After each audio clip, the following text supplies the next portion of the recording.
Hello, everyone. Oh no. Okay, good. It looked like it wasn't going to work properly for a second there, and I got really upset. Hi, I'm Kitty Quixotic. These are my friends. We've got Zach DMing. We've got Chris as a player, and we've got Jeeps as a player as well.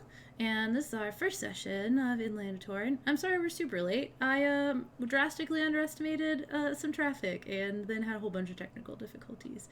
But we're gonna get started now. We'll be playing around 7 p.m. Central Time every other week starting now, and I'll tweet in case the day changes or something like that. And yeah, we're gonna jump in because we're already super late. So Zach, take it away. All right. Our group finds themselves in the capital city of the Kingdom of Toren, Sand Deep. It's a crisp fall day. People are bustling up and down this cobblestone street in the Lowe's district. You're currently waiting for a couple of contacts from a bounty guild called the House of the Rising Sun. So as you're standing there on the street, just watching people go up and down the street, why don't you go ahead and describe your characters for me? Oh, thank you, fool. No, Katie's true without issues. It's true. I have an emote for that now. I'll go ahead and start. So I'm playing Lilith. She's a bard, as you might have guessed. She looks much like the images. We do have character art below. Um, uh, Jeeps and I made ours on like a doll maker, but Chris drew his. It's super cool. She's got long, wavy-ish, curly, dark hair. She has like a headpiece with leaves in it. And you might notice she has wings that are bluish and green because she is a pixie and can fly. But she is like a full-size person, not like a tiny thing. And she's got some like body armor on that has like shoulder piece and like a metal like chest plate sort of thing, and she's barefoot actually. Interestingly enough, and her color scheme sort of like a green, blue, and yellow. Chris, you want next, or should I take it? You can go ahead. All right. So I am playing Felix Davenport. He's that the guy with the freckles beneath my face. He is a human monk, though he would not know really that that's what he is. I mean, he's human. He hasn't quite figured out that monk is the right term yet. We'll get to that. He is the youngest son of a minor noble house that started out as a winemaking family and made their way up to minor nobility just due to how good their wine was. He has dirty blonde hair, green eyes, has that little braid hanging in the front because he thinks it's cool. He's just wearing kind of normal but nice, sturdy, like quite nice but sturdy kind of traveling clothes, like a red doublet with like a purple kind of under tunic under it, like deep blue cloak, and just kind of sturdy traveling trousers and boots. He's got a short bow across his back with some arrows in it and a little short sword at his belt. Other than that, this looks real like a kind of friendly guy. His should I do any backstory on the weird magic thing yet, or should that just come up later? Zach, I figure that's kind of your. That can come up a bit. A little bit of a preface backstory of my campaign world. In this kingdom, in this continent, arcane magic, wizards and stuff, that magic was only discovered 100 years ago, so there's not a lot of high powerful wizards or arcane users whatsoever. So it's kind of unique.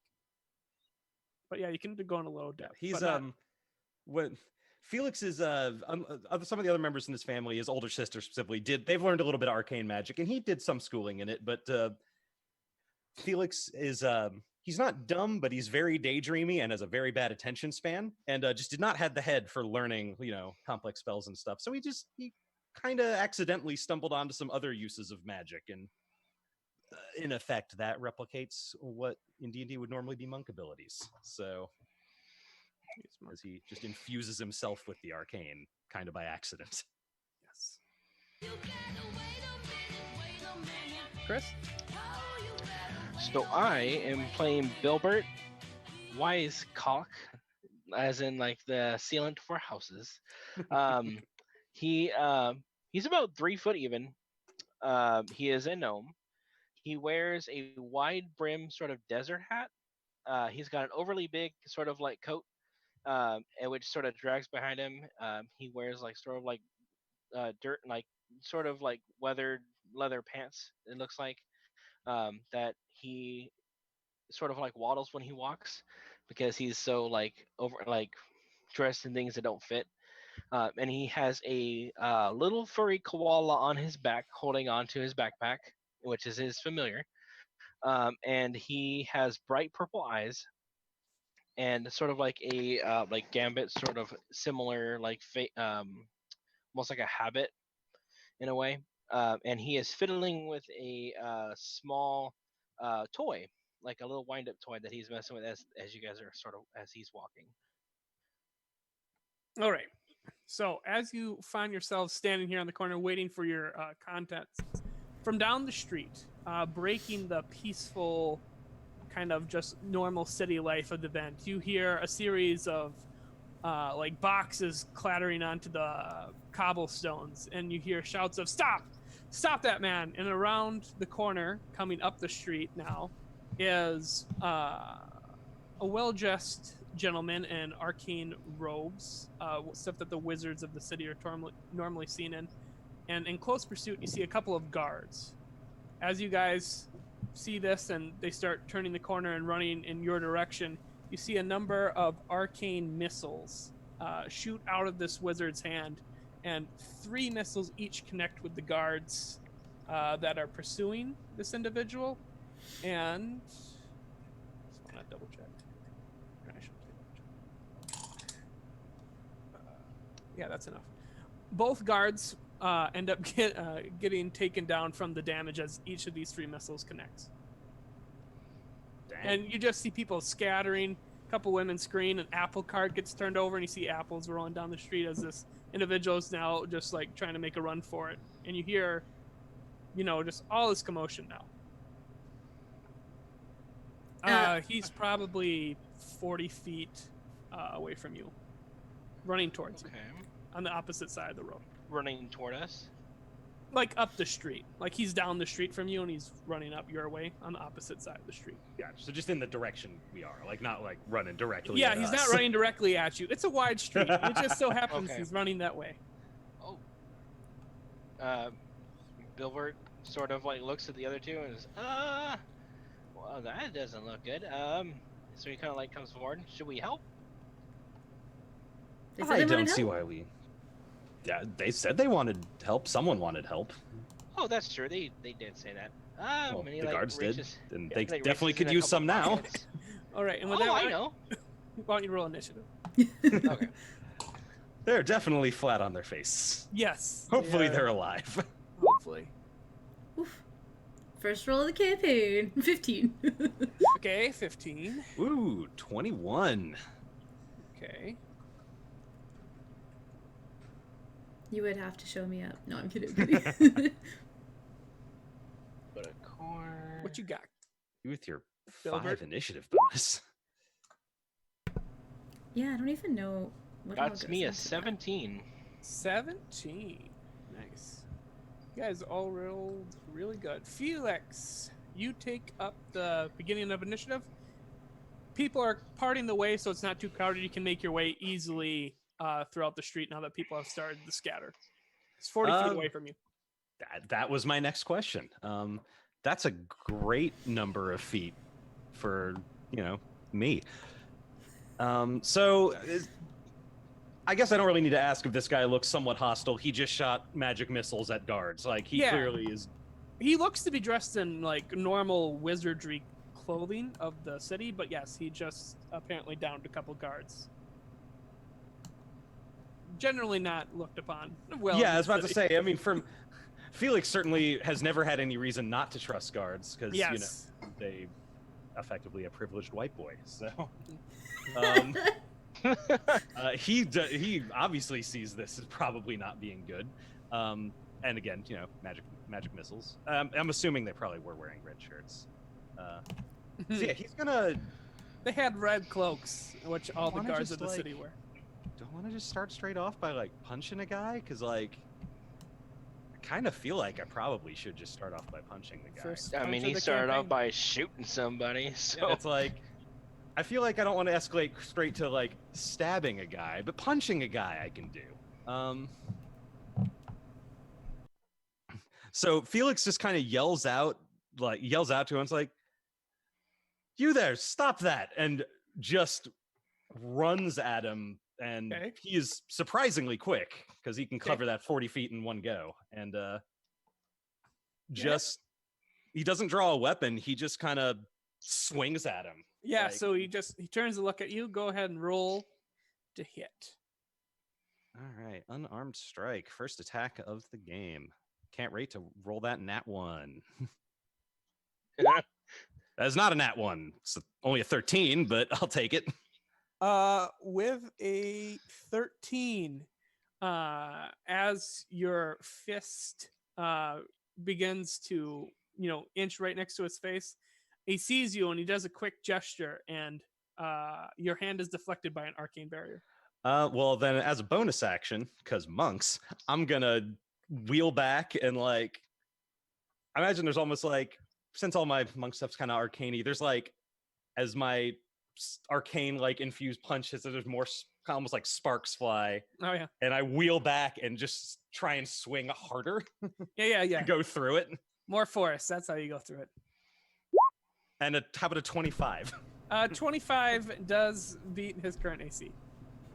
I was you one away you from feel a a crit. brief resistance as you punch through the arcane. The arcane. One away from a crit. That would have been so good. Whatever. All right. And for 5 bludgeoning damage. 5 bludgeoning damage. Got it. All right, so you punch him and he looks a little bit dazed and a little shocked as the shield goes. Anything else on your turn? I use my bonus action. No, that'll do. That will do it for me. Okay, that moves us to Lilith next in initiative. And he's 40 feet away from us, you said? Still 40 feet. He hasn't got a chance to move yet. Okay. So I'm going to just kind of jog up about 30 feet away because I can't quite make it to the 40 feet. And I'm going to, there's belts and stuff on the side, her side, and she pulls out a little blowgun. Oh, yeah. And I'm going to try to get him. I think Okay. the range on that is 10 feet, right? Blowgun is 10 feet, yes. Okay. 10 and 20, I believe, is the long range on blowgun. Does a 15 hit? A 15 with shield still up until his next turn. It does not. Okay. So I Shenanigans. take it out, and there's a dart already loaded in there, and and it just kind of bounces off. Yeah. I shake my head and put my hand on my hips, that should have worked. Yeah. And I'm going to look over at Felix and say, I think this one's going to have to be yours, and I'm going to inspire you. Okay. That's a D6 for you or a D4? Oh, it's definitely not. It's a D6 at least. I think it's a D6 right I think now. they start as a D6. Yeah, It's been a yeah. while since I had a bard. That's okay. I had to think about it. D2. It's a Get your coin You out. flip a coin. Don't you put that evil on me. Anything else Man, on what's your the guidance? turn? No, that's all my stuff. I am done. All right, that moves us to Bilbert. All right. I Wizard rolled time. So he- terrible initiative. He sort of digs a little bit in there, and he's like, oh, I got this. He pulls out a feather, throws up in the air, and then goes like this and crumbles something up and levitates the feather, and I cast hideous laughter on him. Tasha's hideous laughter on him. Okay, what is your spell save? 13. 13. Let's get that. Oh god. Worth a try. That is a plus 6. 23. Fail. That's a good roll. Yeah. Okay. Anything else on your turn? No, I think that's dead. All right. Seeing now that he's got a new batch of pursuers on him, he is going to cast. So right in front of you, Felix. You see him begin to cast a spell, and you see him disappear from in front of you and appear 30 feet up the street as he casts Misty Step. And he's going to take his movement and continue running down the street 20 feet and then turning the corner. And he is currently out of sight. The corner is 50 feet away. But go ahead. Next up, it is you, Felix.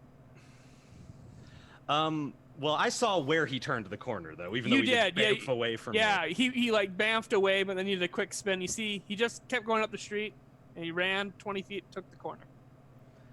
Felix, like, he turns and, like, sees him running off, like, after I catch sight of him before he turns the corner, and he kind of, like, crouches for a second and, like, concentrates, and, like, there's a brief, like, arcane glow. I'm going to use Step of the Wind to dash.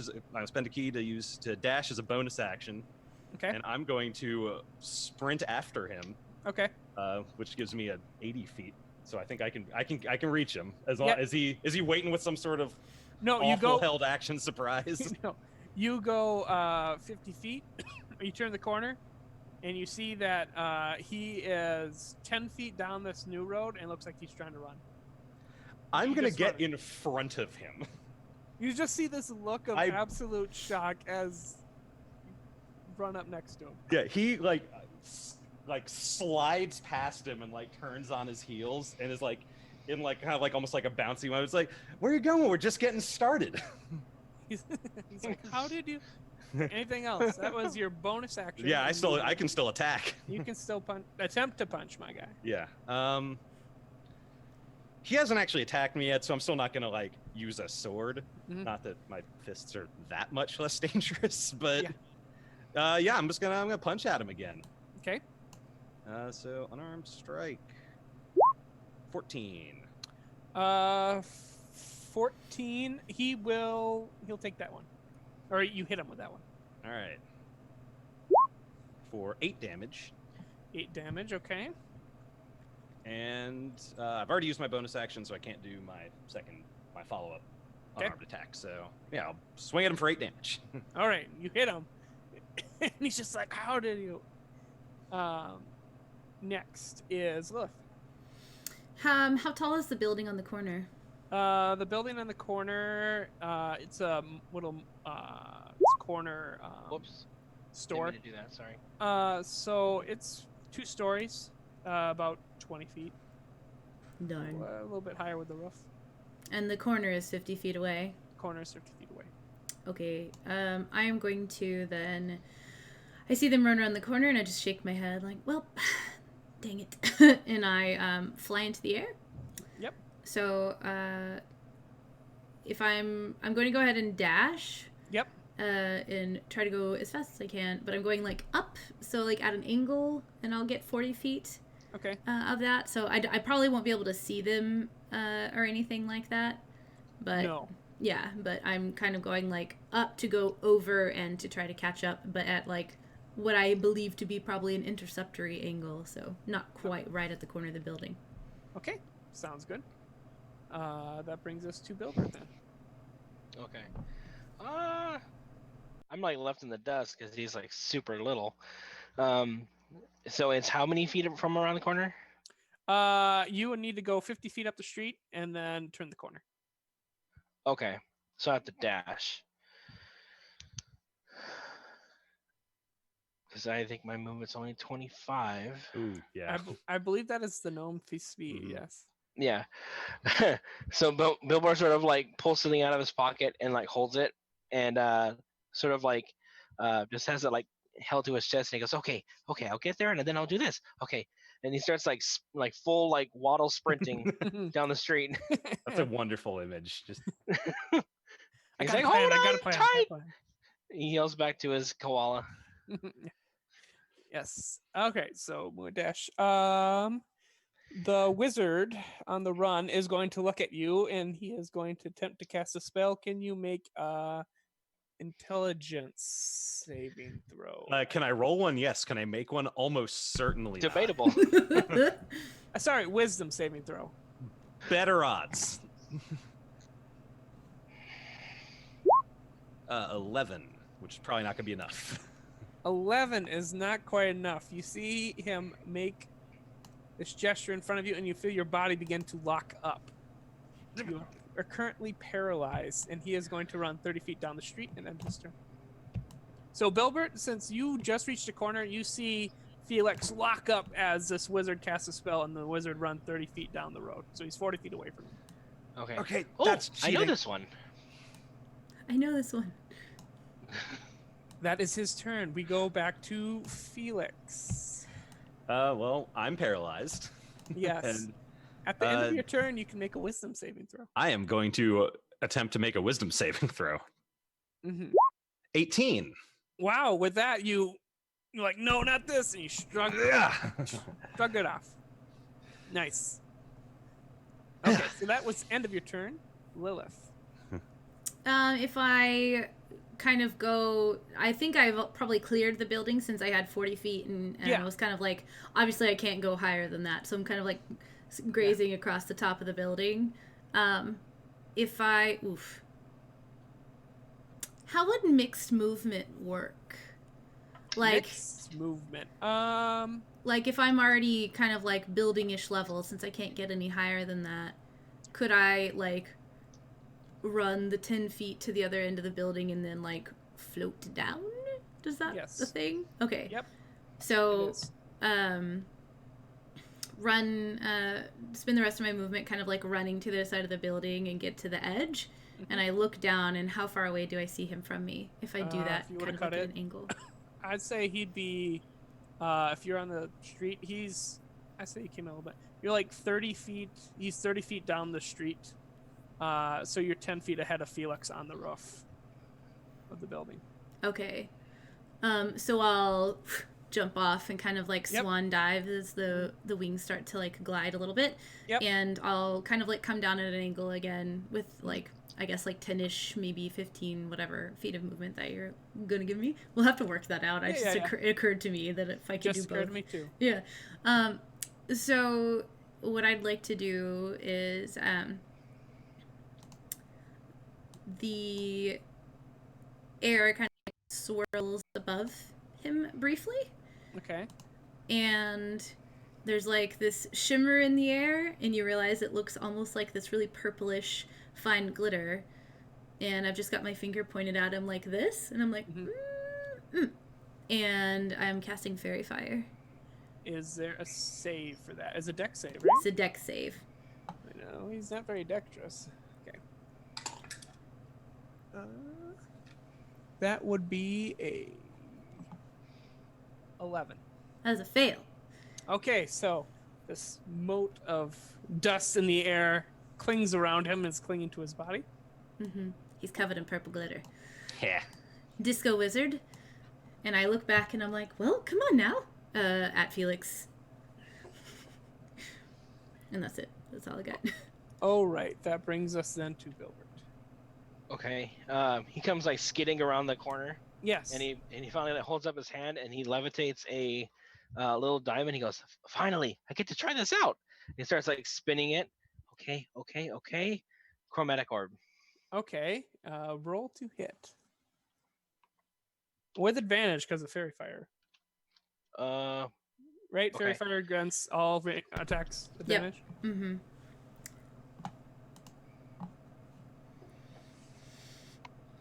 Okay. So, how do I roll on roll 20 with advantage with a spell like that? So, if you should have already had the option toggled, but if not, then it will always roll with advantage. But if you have it on toggled, which I think we all do, then at the top above your initiative, there should be the words advantage, normal, and disadvantage, and you just click on advantage. Do you see advantage, normal, and disadvantage? No. Click on the gear to the right of spells, Okay.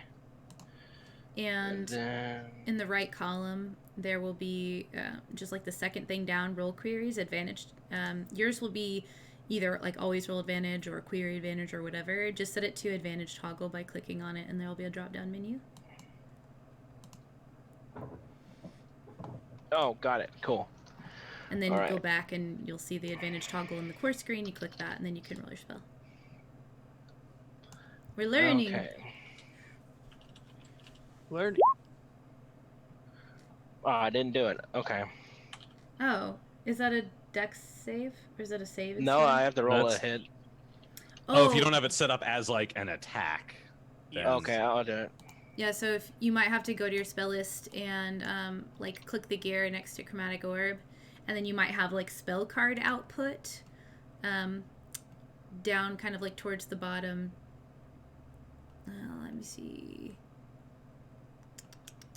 Yeah, and if you dragged it over directly from Roll20, like from the library, it may have created the attack for you automatically under on the main character sheet. There's a section called Attack and Spellcasting. Whoops. And if it sometimes will just automatically create the rolls for you in there when you drag them over. You Dang could it. you could For use spells, it that doesn't always do it. 17 if Zach wants to be nice. Well, that's not the total though. No, I know it'd be more than that. Yeah. Then Do you see Chromatic Orb under your attacks and spellcasting list? I have it on the spells, but not on the spellcasting list. Well, So that didn't work. All right, hang on. So I guess I'll roll d20. yeah. yeah, just do it the old-fashioned way for today. If I roll 2d20, will it do it, or should I do it separately? Yeah, you can roll both, and it will show us the individual rolls, and then it'll add it together. But we can math it out. Just ignore the added together part. Yeah. It's easy enough. That'll be all good. We can do simple addition.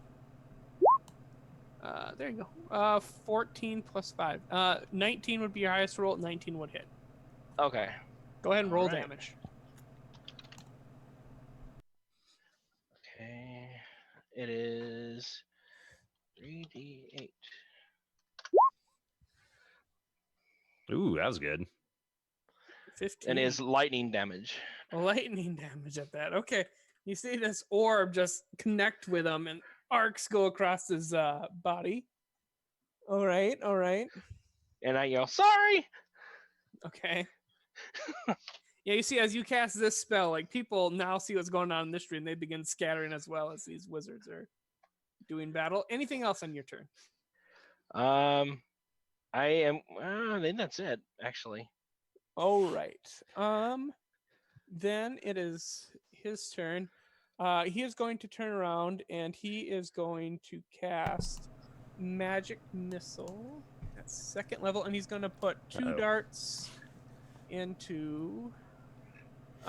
2 darts are going to fly at Bilbert, and 2 are going to fly at Lilith. Yep, that's fair. Since he respects the casters. Yeah. Okay. You don't have respect. So Bilbert, I rolled Alright, max. pulling out the sword. I rolled max damage. You take 10 force damage. Oof. Oh. Then Ow. Lilith, you take 5. I take 5. Yes. And with that, Oops. as those 2 solid hits connect with you, Bilbert, he looked kind of shocked because he took a couple guards out with the same kind of spell, but you guys apparently are a little bit I'm not looking good. more robust. Yeah, that would hurt a lot. And he just Yeah. continues. Too. He continues running down the street 30 feet, and ends his turn. Bilber begins to wheeze. So back to you, Felix. You are now not. There's a friend in my shot now too. You are not stunned anymore. Thank you, Sassy. Mine are busy being fat. Oh wait, sorry. Did you say it was my turn? It is. Yes. I got distracted by a cat. You know. That's Damn, That's fair. Tabaxi. Anyways, okay. Now there's some real damage getting thrown around. So okay, fine. I'll stop playing around and only punching and do something else. How far away from me was he? I don't. He ran 30 feet from you when you were stunned, and then he just ran another 30 feet. So he's 60 feet away from you. These people in there. Running. I was about to, yeah, God, stop running away. Cowards. I guess I could sprint after him again. But I kind of want to. I am going to. I'm going to have to dash if I want to catch him. So, as much as I would love to save a key point for Flurry of Blows, I need to catch up to this guy again. So, I'm going to once again Step of the Wind and catch up to him. All right. And again, I'll get on the far. I'll go past him again and get on the far side of him. So he has to go through me. Not that really changes anything, but it feels better. And now a little more angry seeing him throwing around some more dangerous stuff at us. I actually, as I'm going, I draw my short sword. Okay. And I'm gonna go ahead and jab at him with the short sword, or like Okay. cut at him with the short sword. Okay. Okay. It has a slightly higher damage chance. And oh wait, no, Oh, he you has have I have advantage. advantage though. So Still have advantage. let me just still go ahead have and roll advantage. again. I forgot there was advantage. That's a little better, 24. Yep, that hits. I will definitely take the 24. Yep. I also have Bardic Inspiration. I Yeah, forgot about that. But so let's do 10 damage. Okay, he's looking real rough. He's looking real. You see him wheezing now. As you just go, he like starts. He puts like a hand up. He's really not looking good. It looks like with that blow, it looks like a lot of the fight's gone out of him, and he's looking not so runny anymore. Or So like it kind of running draws the back plate. into like a defensive pose. Not that that would matter against magic, but you know, and it's like, you can just give up now. It's your chance. He's kind of wheezing and covered in blood. You see, he does give a slight nod. I'd ask you to put down your weapons, but I think you are the weapon. Make a general persuasion check, actually. Oh, cool. I'm great at those, actually. And you're Sarcasm or no inspired. sarcasm? No, sarcasm. I have not sarcasm. I have expertise in Okay. persuasion. So it is tied for my best skill. Hey-oh. Heyo. Oof. Yeah, 25. Okay, yes. While with your encouragement of, hey, just surrender, he just look at the stab wound and he kind of glances back at the people that are still in pursuit, and he just kind of nods, and you see he just kind of slumps down onto the ground. He just kind of like slowly falls, and he ends up sitting and just kind of half leaning on the building that you're running next to. Are we out of combat? Yeah, we'll say we're out of combat. He has officially surrendered. He's not trying to pull one over with that persuasion level.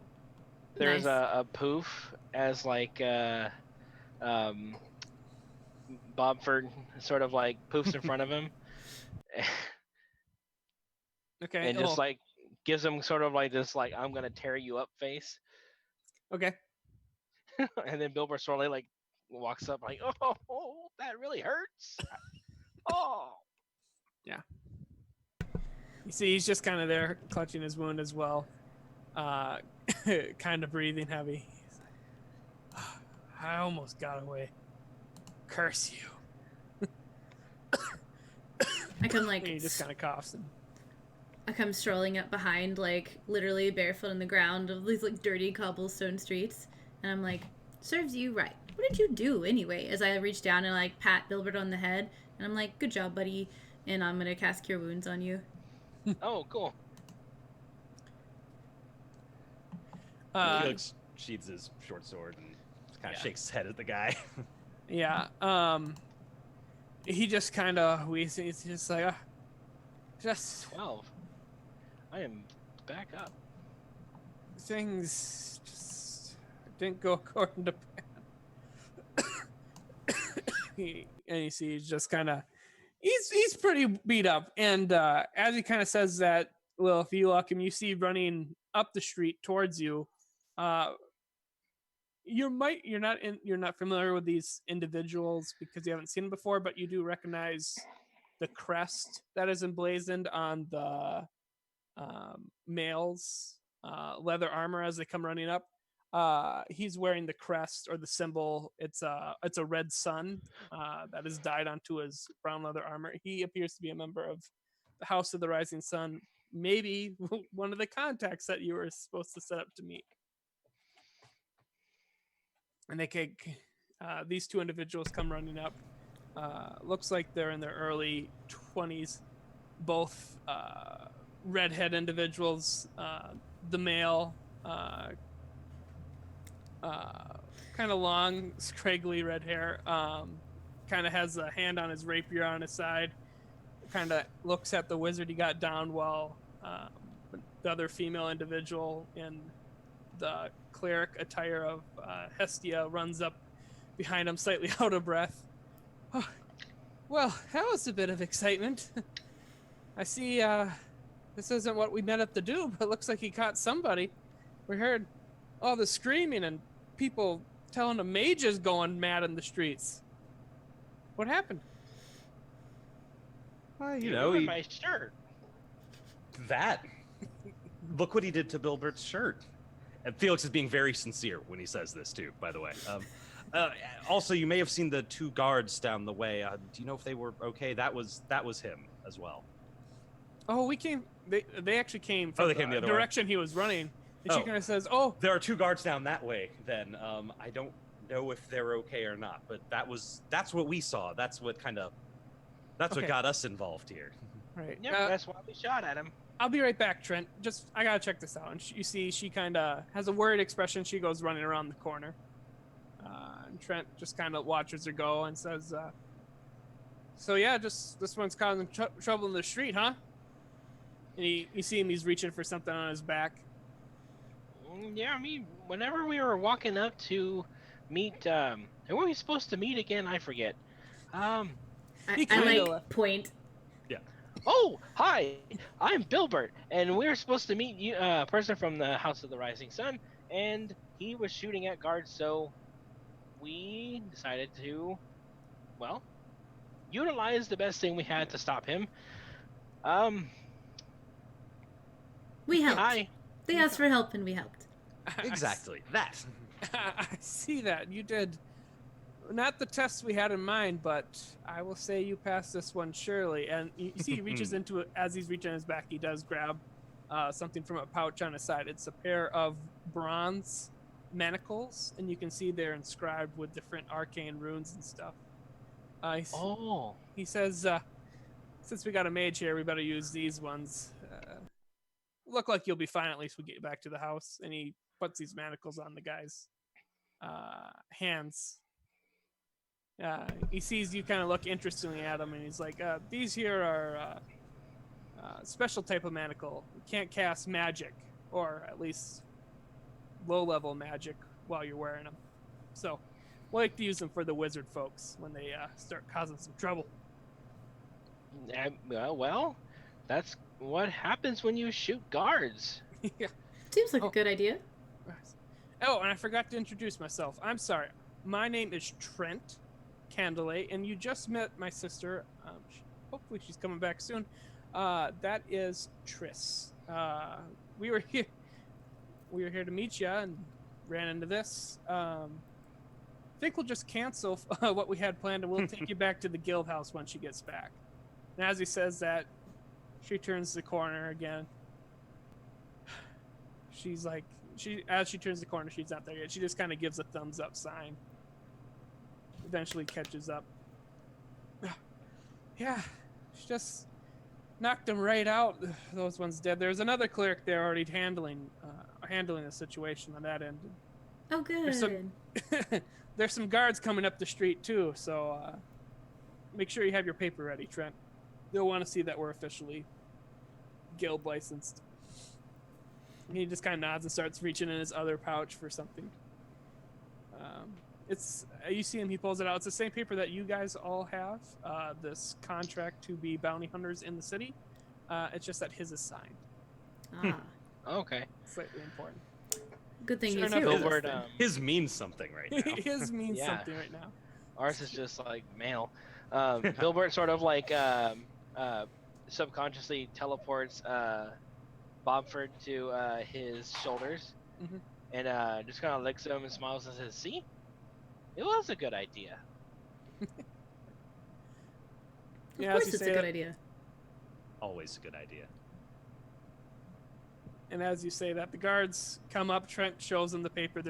Trent walks up and meets them. There's a brief discussion while you see Triss kind of bend down and heal a little bit of his wounds, just so he isn't so messed up. The wizard's wounds? The wizard's wounds. Okay. And how are you looking, Bilbert and Lilith, actually? In health, well, thanks to Lilith, I am at full. Okay, Lilith, you're still looking. Do you need any healing? I see you're a little nicked up too. Yeah, there's like arcane like scorch marks across, and she's like, "Oh, Well, it couldn't hurt. Okay. She'll use Cure Wounds on you too. Ooh, that's real good. So that would be D8 plus that 8. Okay, I'm at full then. Okay. Marks fade away. Okay. All right. Well, we'll get you ready for travel. We'll get you showed up to the guild house. Nope. Looks like Trent's done with the guards. Just follow us. I will say it was easy to pick you out from the group. Normal people, noble, pixie, and a gnome kind of make a distinguishing group. She kind of laughs. So after it takes 30 minutes or so from where you guys are on the Lowe's district to make it up to the merchant quarter, you get led to this beautiful guild hall. It's stone floor or stone brick on the outside, a couple of windows on there. The second 2 levels you see are done in like the timber, half timber style, the wood and timber, kind of like stereotypical European medieval style kind of look. Above it, there's a sign with a giant red sun kind of hanging above it. There's written above, House of the Rising Sun Guild Hall. They lead you in, and you go into this wonderful mess hall. There's numerous tables laid out. It almost looks like a tavern. There's a couple people you see sitting behind the bar in the back. One person sitting at the bar. They kind of look and kind of give you a quizzical, look as you just come in with this prisoner. You're all fresh faces. They kind of give you a wave. And she said, Hello.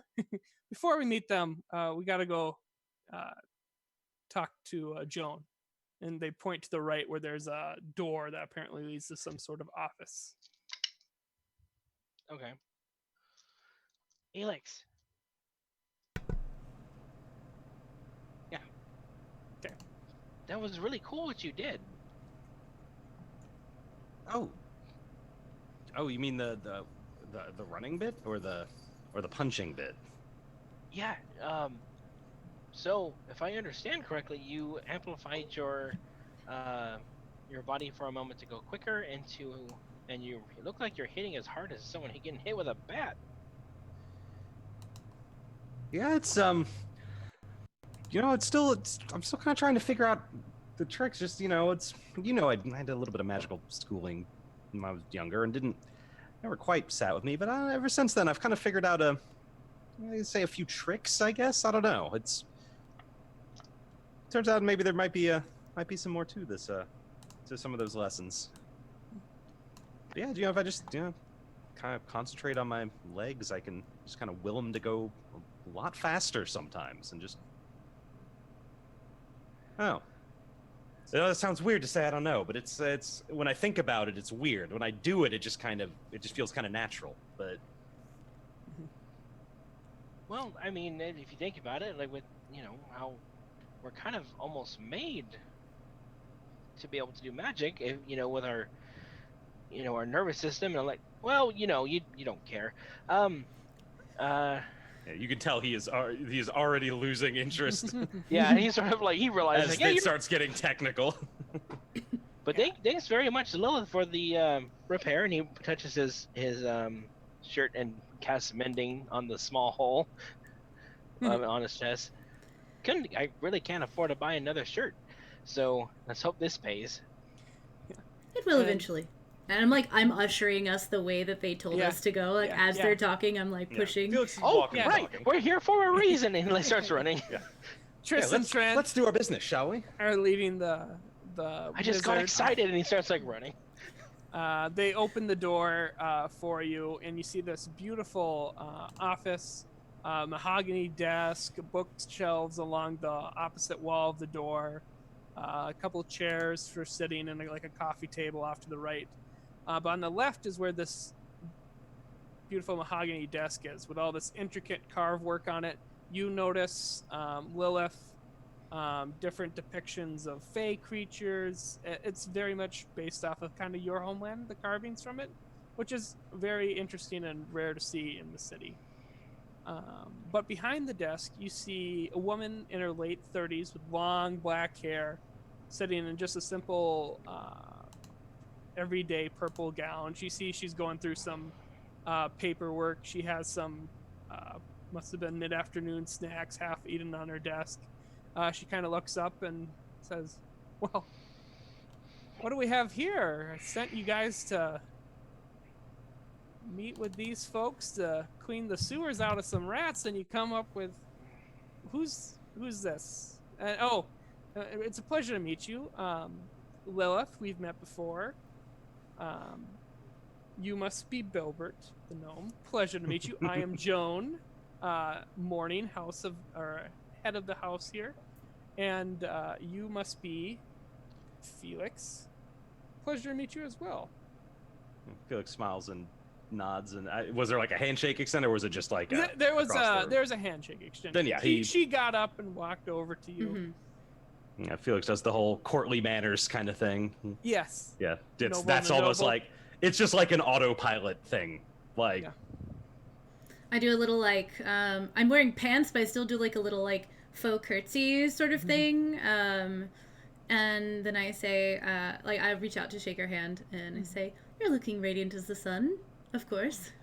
Well, thank you. I appreciate that.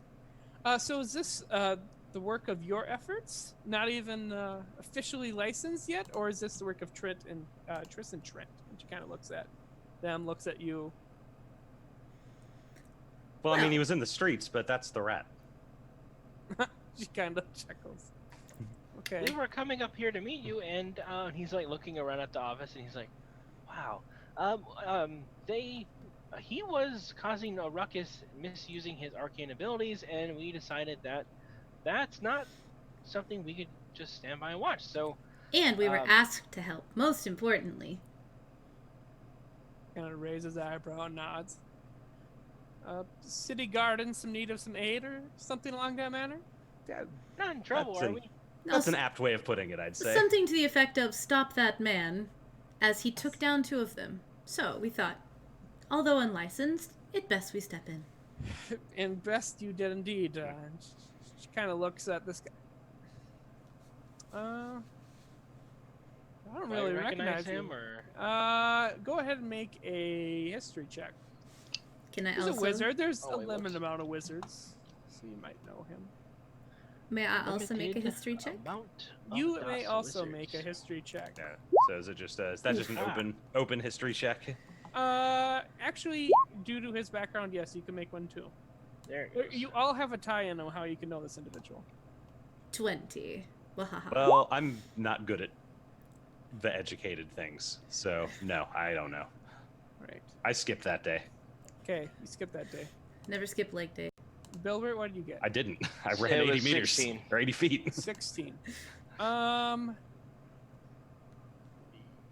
He looks familiar to you, as you've probably seen family members of his, but Lilith, you recognize him because you're slightly more familiar with the family name at the moment. This man is Thomas Grandmeyer. He is a wizard, although he doesn't work at the Arcanic Order, but a lot of his family does. They currently had a little bit of a falling out as the head of their household, it is a noble family, was caught indecent in the street, mumbling to himself the effects of a charm spell that he was researching gone wrong. Ah, yes. Uh-oh. I Oops. absolutely know who this is because I happened to add to their embarrassment a bit when I wrote a song about it. It's not And- the same person, but he is in that family. Yes, He is- exactly. Yes. I Oh, don't they know. must love you. I don't know if they know who I am. He didn't seem to recognize me. But as soon as it like dawns on me who this is, I'm like, Just A Grandmire, right? And she kind of laughs and looks at you because she's also aware of the events and the tales that have been told to the family. She kind of chuckles and says, "Oh, fun. Well, according to the rules, we can hold them for 24 hours. There isn't even a bounty on this individual. Not that I'm aware. I don't know of a Thomas Grandmeyer bounty. But based on what you've said, I'm sure there'll be one along shortly, especially Trent, I'm sure, told them, the guards, where this individual will be taken to. We'll make sure you get a fair cut of that. And with that, I think you more than pass the qualifications. We're going to have Yes. you and Tristan and Trent clear out some sewer rats as part of our normal contract, but this is much more than sufficient. She And kinda less dirty. Yeah, Bounty that's- hunting can be dirty work sometimes, dear. I realized that I walked in barefoot after walking on the ground, and I kind of like glanced on the ground behind me, and I don't know if I'll see anything, but I'll kind of swirl like my finger down towards my feet, and there's like a little whirl as they get cleaned up, and any like stuff that I might have tracked in gets cleaned up. I'm like, well, I can take care of that. Oh, I can do that one too. Oh, Most impressive. We'll have to have you clean up around the place too then. At this point, she's gone to her desk. You see she's pulled out a seal or a signet ring and some wax that she begins to heat as well as the quill. She also picks out a number of pins, each one of them bearing this red sun mark that is trademark of the hall. She hands one to each of you in turn, and she says, well, welcome. It'll take me a second to heat the wax and sign your papers, but we'll have you get a brief tour of the guild hall. You'll have a room available to your group.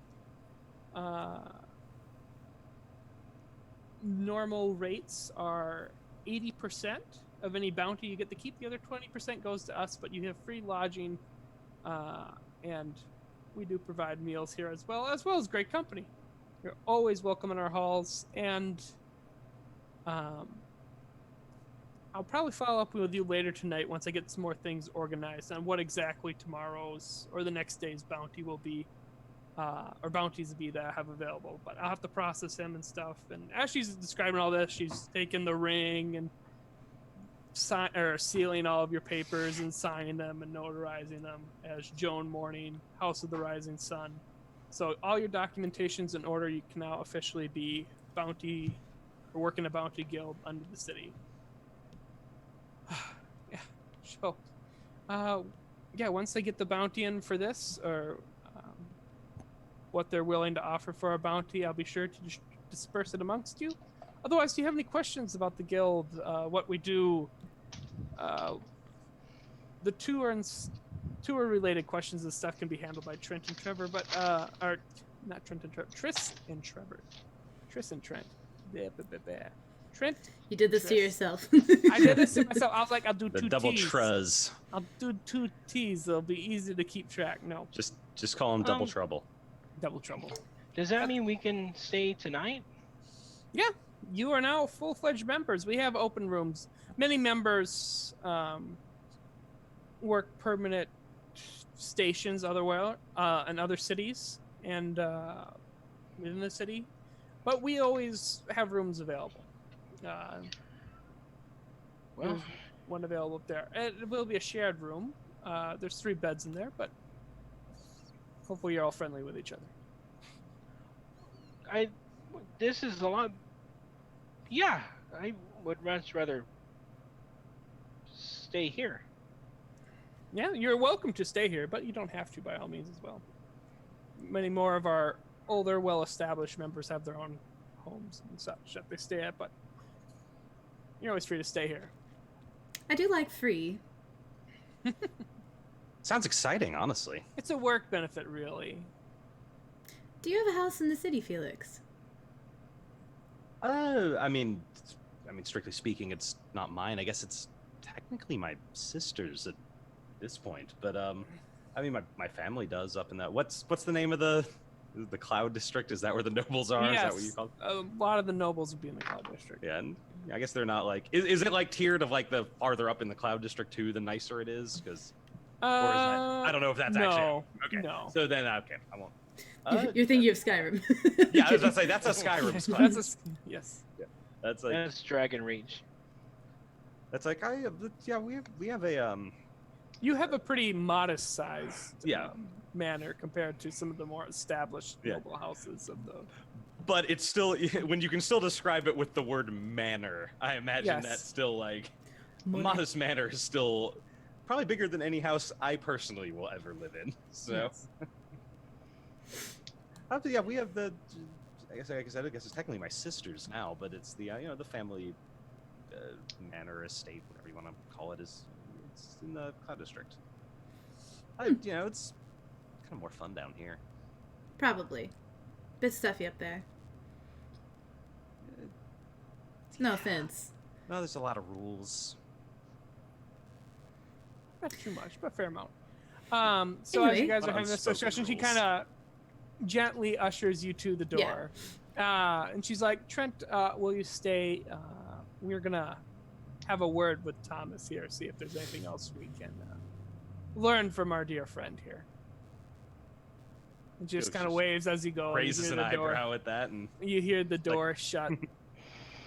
You're back on this mess hall of all these tables, very much like a tap room. There's a hearth at the far back end.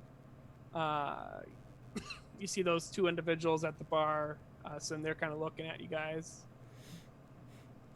I'm going to, I think I've been like in here a few times before. You have. Yeah. So, is there a place for performances at all specified? There is a small stage in the back left corner by the hearth. Okay. So immediately now, as a full-fledged member of the guild, I am just gonna kind of like raise up off the ground like a foot or two and just kind of like flit over to where the stage is. And I'll like sit hovering in the air like I'm sitting with my legs crossed, but I'm actually just kind of like flapping gently and flying. And pulling out a harp of gnomish design, which I'm not sure if Bilbert has seen before, but might be interested in. And I'll start plucking a few strings and playing a song, and I'm going to sing the. I think we decided on the lyrics, so I'll go with what I think we had. Yeah. So she starts plucking on this harp, playing like a background music, and she starts to sing. There is a house new to Sandeep, they call the rising sun. With the clash of steel, they rose up from below. The morning's dawn had come, and continues to play on their like house theme, basically. Yes, I get it. There's a go-to. Yes. One of the individuals at the bar kind of clap as you finish, and one kind of slams his tankard down. Yeah. Well, while that's happening, Felix looked over to Bilbert, since we're now, I guess, just kind of standing over there. Yeah, you're in the back corner, so. And he just kind of throws. You're standing there with Triss. Actually, she's still there. Well, he kind of just throws his hands up and is like, "Well, we're full-fledged members now. I'd say that's cause for celebration." Huh? Yeah, Huh? well, this is. I mean, I really thought they were just going to tell me to go home. Well, they didn't, because you're great at what you do. So let's get drinks. What time is it? Doesn't matter. Let's get drinks anyway. Trish is behind you. She's like, well, first it's afternoon, so it's acceptable. Perfect. And then she kind of pats you on the back, Belver, and she says, "We're all family here." And then she walks over to the bar with you two. He kind of like goes up to the stool and he's like trying to like climb it. You see the man behind there, older 30s male, black hair, goatee that's slightly grained. He kind of grabs an extra high stool from the one behind the bar and puts it over the bar. You're not the only gnome here. We'll have to get another one though, because that is the only. Anyway, pleasure to meet you. Name's Vickish Joy Sword. Hello. And you are? I'm Bilbert. This is Bobford. He's a koala. I was wondering what that creature was. I've never seen one of those. Very interesting. And what is your specialty? He holds out his hand and does an illusion of he does like an illusion of like a we'll say of Trent. Okay. Of like just like in his hand like floating. He goes illusions, but general arcane fun. Ah, impressive. You're going to have you know that you're our first official wizard here. Really? Not too many of them arcane users around, no. We got cleric, like our friend Tress here, and then we got the old timer, don't we? And you see this other man that was sitting at the bar with this tankard. You see it's this like older human male in his 60s. He's probably quite the fighter at one time, but he's kind of lost it a bit. Balding. Kind of looks at him and he's like, I still prefer the sword. That magic stuff, I don't know. Sword never treats you wrong. It's true. He just kind of gives you a wink as he's just kind of messing with you. But yeah, welcome to the guild. And then you are? Felix goes with like kind of an enthusiastic like buddy handshake with the guy immediately. It's like, Felix Davenport, a pleasure to meet you. Is I'm this very, very excited about our newly minted status here. Yes. Yeah, it's good to have some new blood around here. Makes for more interesting stories. And what's your specialty? A bit of this and that, I'd say. I'm very quick on my feet, decent with the blade, and let's just say I can throw my fists around a little harder than you'd think from my stature. Because Felix is not an especially big guy. Like he's not short, but he's just kind of average height, kind of average build. Like he looks, athletic, but not like he doesn't look like he can punch as hard as he can. Put it that way. That's more my speed right there, the old man says right there. Hey, if you ever need a couple lessons, I still give them in the training room out back. Or in the back. They have a training room. Very sincerely, Felix, like, I may have to take you up on that. I can teach you a thing or two about the sword and moving, a little bit to the left, a little bit to the right, and stabbing, slashing. Yeah. At the end of the day, that kind of covers all the bases. That's all Is you this, need to do, in my opinion. Is this one of those like stools that like sort of like swivel, or is it like a? It's a in place. This one doesn't swivel. Okay, he sort of like does this little like pivot hop as he tries to like turn around, and he goes, Lilith, you want to come join a drink? For a drink? Yeah. Never mind. I like see him yelling over, and I'll finish up the song and wrap it up, and just kind of like land and put the little harp thing away and head over to the bar. Yeah, He sort of like puts his face down in like embarrassment as he like stumbled on what he was saying, and just sort of like goes back to the drink. Felix also like looks over and he's just beaming. He's having the time of his life right now. This is so exciting and new and fun for him. And he's like, come on, team drinks, team celebrate. We did it. We did the thing. We've got our licenses. This is so fun. I'm excited. Yes. And they're like, I'll drink to that too. And Vicus gets around for everybody. Guys, go ahead.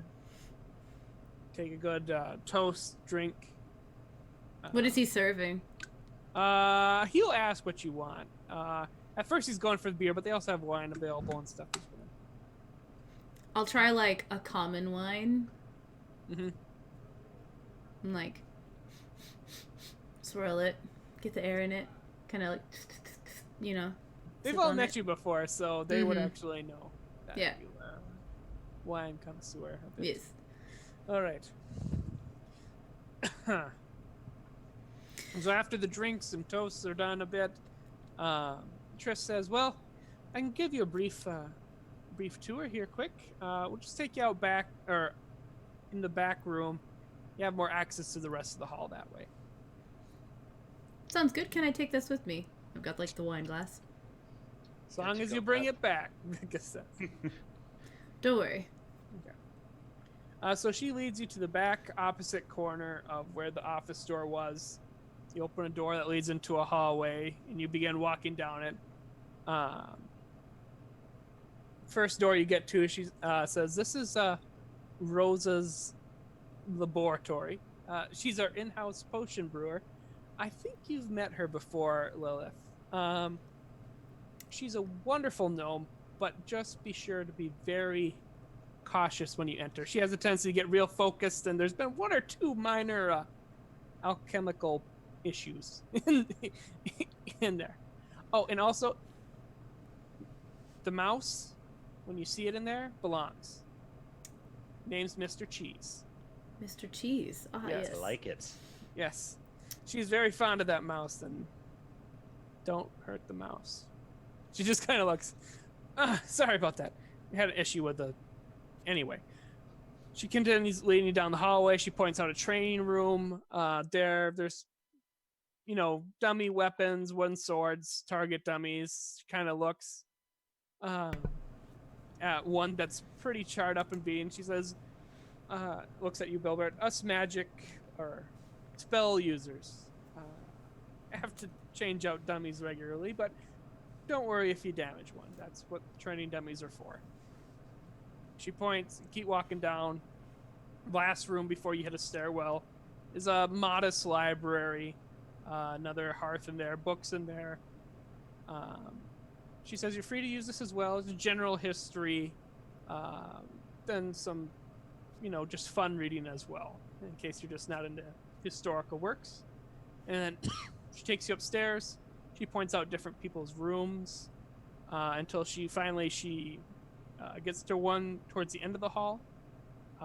She kind of opens it and says, well, this one's vacant, and I believe this is the one that Joan was talking about. You see there's 3 plain twin-size beds with wooden chests at the end of them. The room's pretty bare, and it's got the modest furniture and settings and stuff, but otherwise there's no real decoration or anything in the room. She says, feel free to make it your own, just don't burn the place down. I'll do my best. It seems like sound advice. I endeavor not to burn down places that I'm inside of. Or really anything, but especially not places I'm inside of. And I'll, as we walk in and are looking at it, I'll kind of do a shoulder pat to Triss and say, don't worry, I'll make sure nobody burns anything down. But I would like to heart sight her. Heart sight her? Mm-hmm. That's right. Mm-hmm. I don't have that sheet up. Could you please read that ability for me, please? I can touch someone and magically know their emotional state.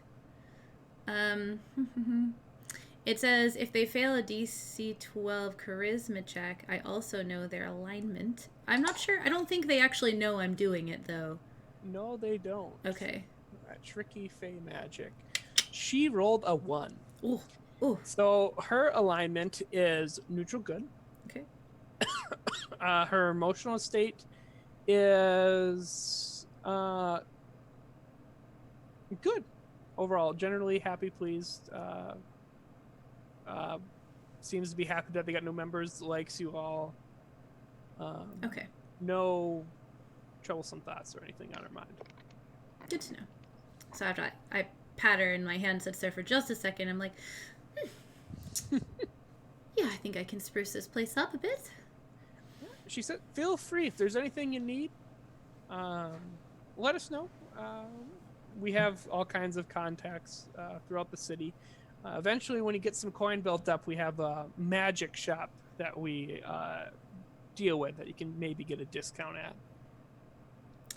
Do you have discounts on mundane items as well?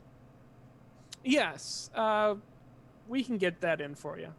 You make a request down with Vicus, he can get stuff in for you. Good. Or you can go get it with yourself. What about just he holds up his component bag and he has kind of this little almost like fanny pack, and he says, general components. Oh, you need some bits and bobs. Depends on what it is. If it's something truly rare but in use of magics, I'm sure the magic shop has it. But if it's just normal feathers and the you can tell it to Victus, and he has methods of getting what you need. Yeah, just they run out eventually, and nothing special, just odd little thingies. Mm-hmm. I have noticed that you are always playing with things. That's what that's for? You're always... And she's making gestures with her hands about how you make stuff hover and you mess with it. Oh, yeah, so the components help link to certain aspects of reality to shape and force them in, for me to... There's kind of a focus, so when you think of let's see, let me look through and maybe I figure he sort of like looks through his stuff to see what he what he can give an example for. Let's see what's a funny one. Oh, what I did earlier. So Atasha's hideous laughter is something that makes him fall to the ground and laugh. Well, it requires pastries and a feather, and essentially what I do is I levitate the feather, apply some of the crumbs, and essentially, um, you think of like something funny, like sweet, something lighthearted, and it sort of triggers, and a little manipulation of your nervous system, and there you go. They fall down and they laugh. I really appreciate your tenacity. I just kind of want things to happen, and they do. Felix is just Oh. like staring and just kind of blinking, confused. How about we go get another drink? That sounds lovely. I don't know. You guys can. Yeah, I'll just. I guess get my stuff. I'll buy ready. everyone around. So the words out of my mouth, but I'll take that. Okay. Whatever you Yeah, want. they It sort of- doesn't have to be a drink. yeah, come on, just want to spend time with you. Now that we're all, we're all in this together, right? Like, This is what we talked about. Yeah, you're right. Let's go do that. If you want to stay here, you can stay. No judgment. No, it's okay. I'll go. It's all good. It's good. And he starts coming with you. All right.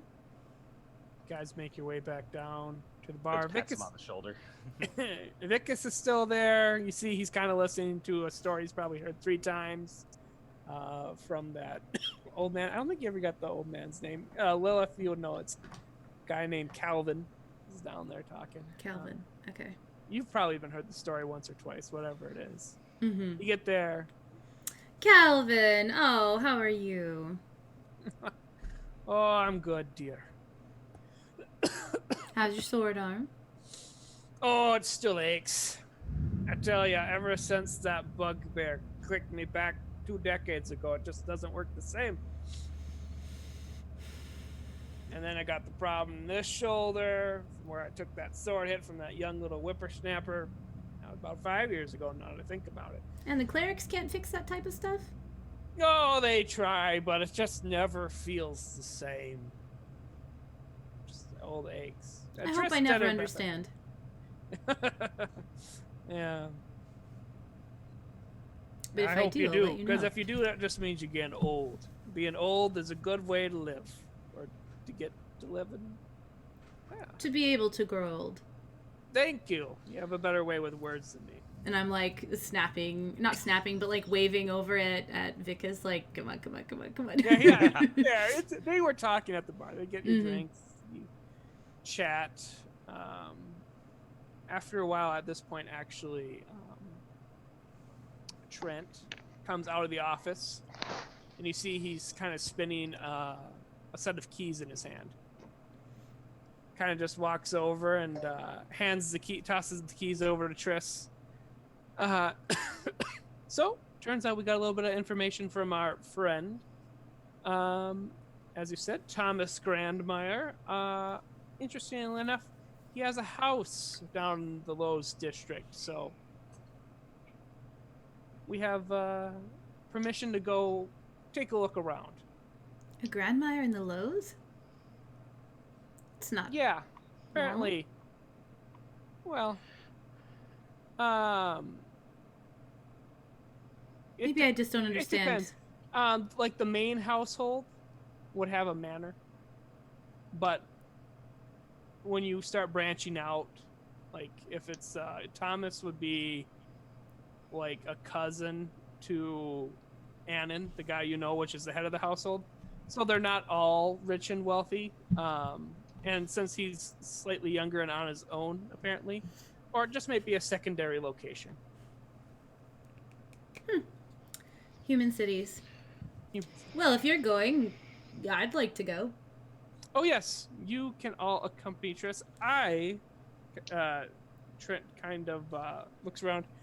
Have to get ready for a date tonight, but you should be able to handle just a sweep of a room.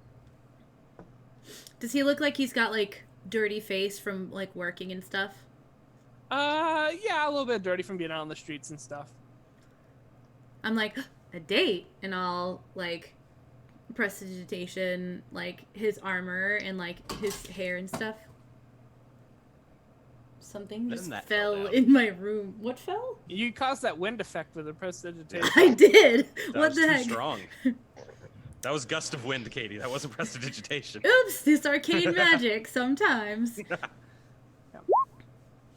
She said bard. She meant wild magic sorcerer. Katie's a wild magic. He kind of reacts. He's like, "Yeah, that saves me some trouble. Thanks." Do it ask you again. to do that next time. Yeah, thank you. And he kind of starts whistling, and you see he heads off to that back room. Trish just kind of watches him go. And all right, well, before Trent left, he would have told you where the house is at. That's fine. Yeah. Yeah, we got it. You got it. She kind of looks at you, says, want to eat quick and then go check out a house? That Sounds like a plan. sounds like a hell of an evening. Vekas is like, indeed. All right, the help isn't around, but I can cook something up early. And he cooks up a fine meal. Meat, vegetable, all around very good. After you eat, drink some more. If there's anything you want to talk about, otherwise, you just go on your way to this house in the Lowe's. I think that's a good time to take a little break when we're done talking with whatever anyone wants to talk. Okay. What were you gonna say? If we go back to the Low District, can we avoid going to my house anywhere near it?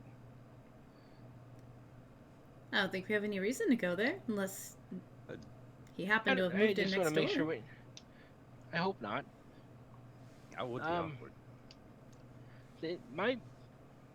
My mother doesn't really know I'm doing this. Ooh. I'm not going back. So it's a secret. It's just I really don't want to go back. That's all. It's okay. I like secrets. It's safe with me. Felix does a little like turning key next to his mouth gesture and like tosses, mimes like tossing a key away. Well, say a word. And I mean, I wasn't gonna take you back anyway. I mean, I didn't Just think it kinda- was on the agenda. outwardly shrugs. I don't have much there, and I'm not going to say goodbye. I'm sure you said bye. It's just my mom kind of wants me to help her get out of some debts with my magic, and I really don't want to do that. Kind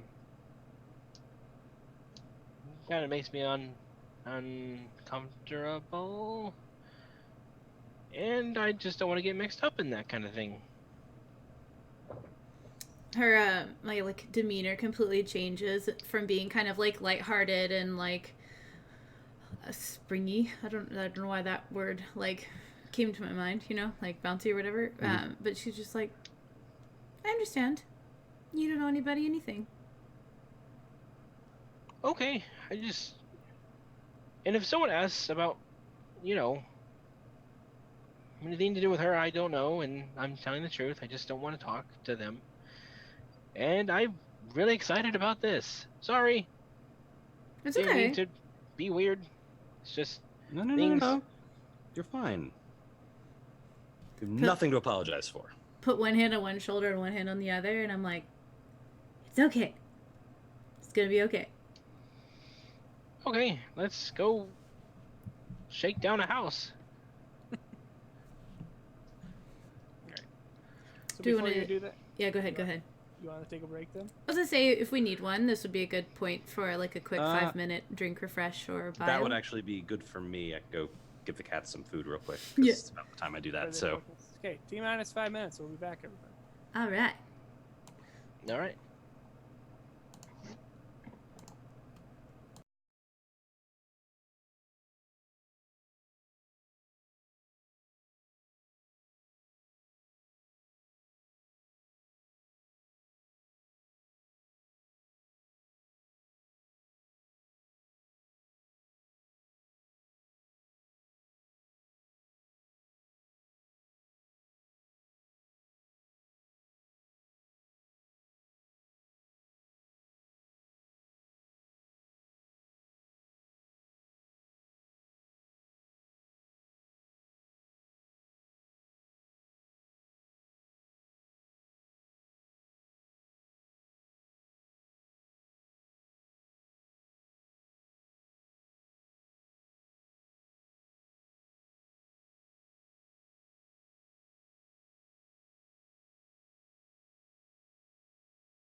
And we're back.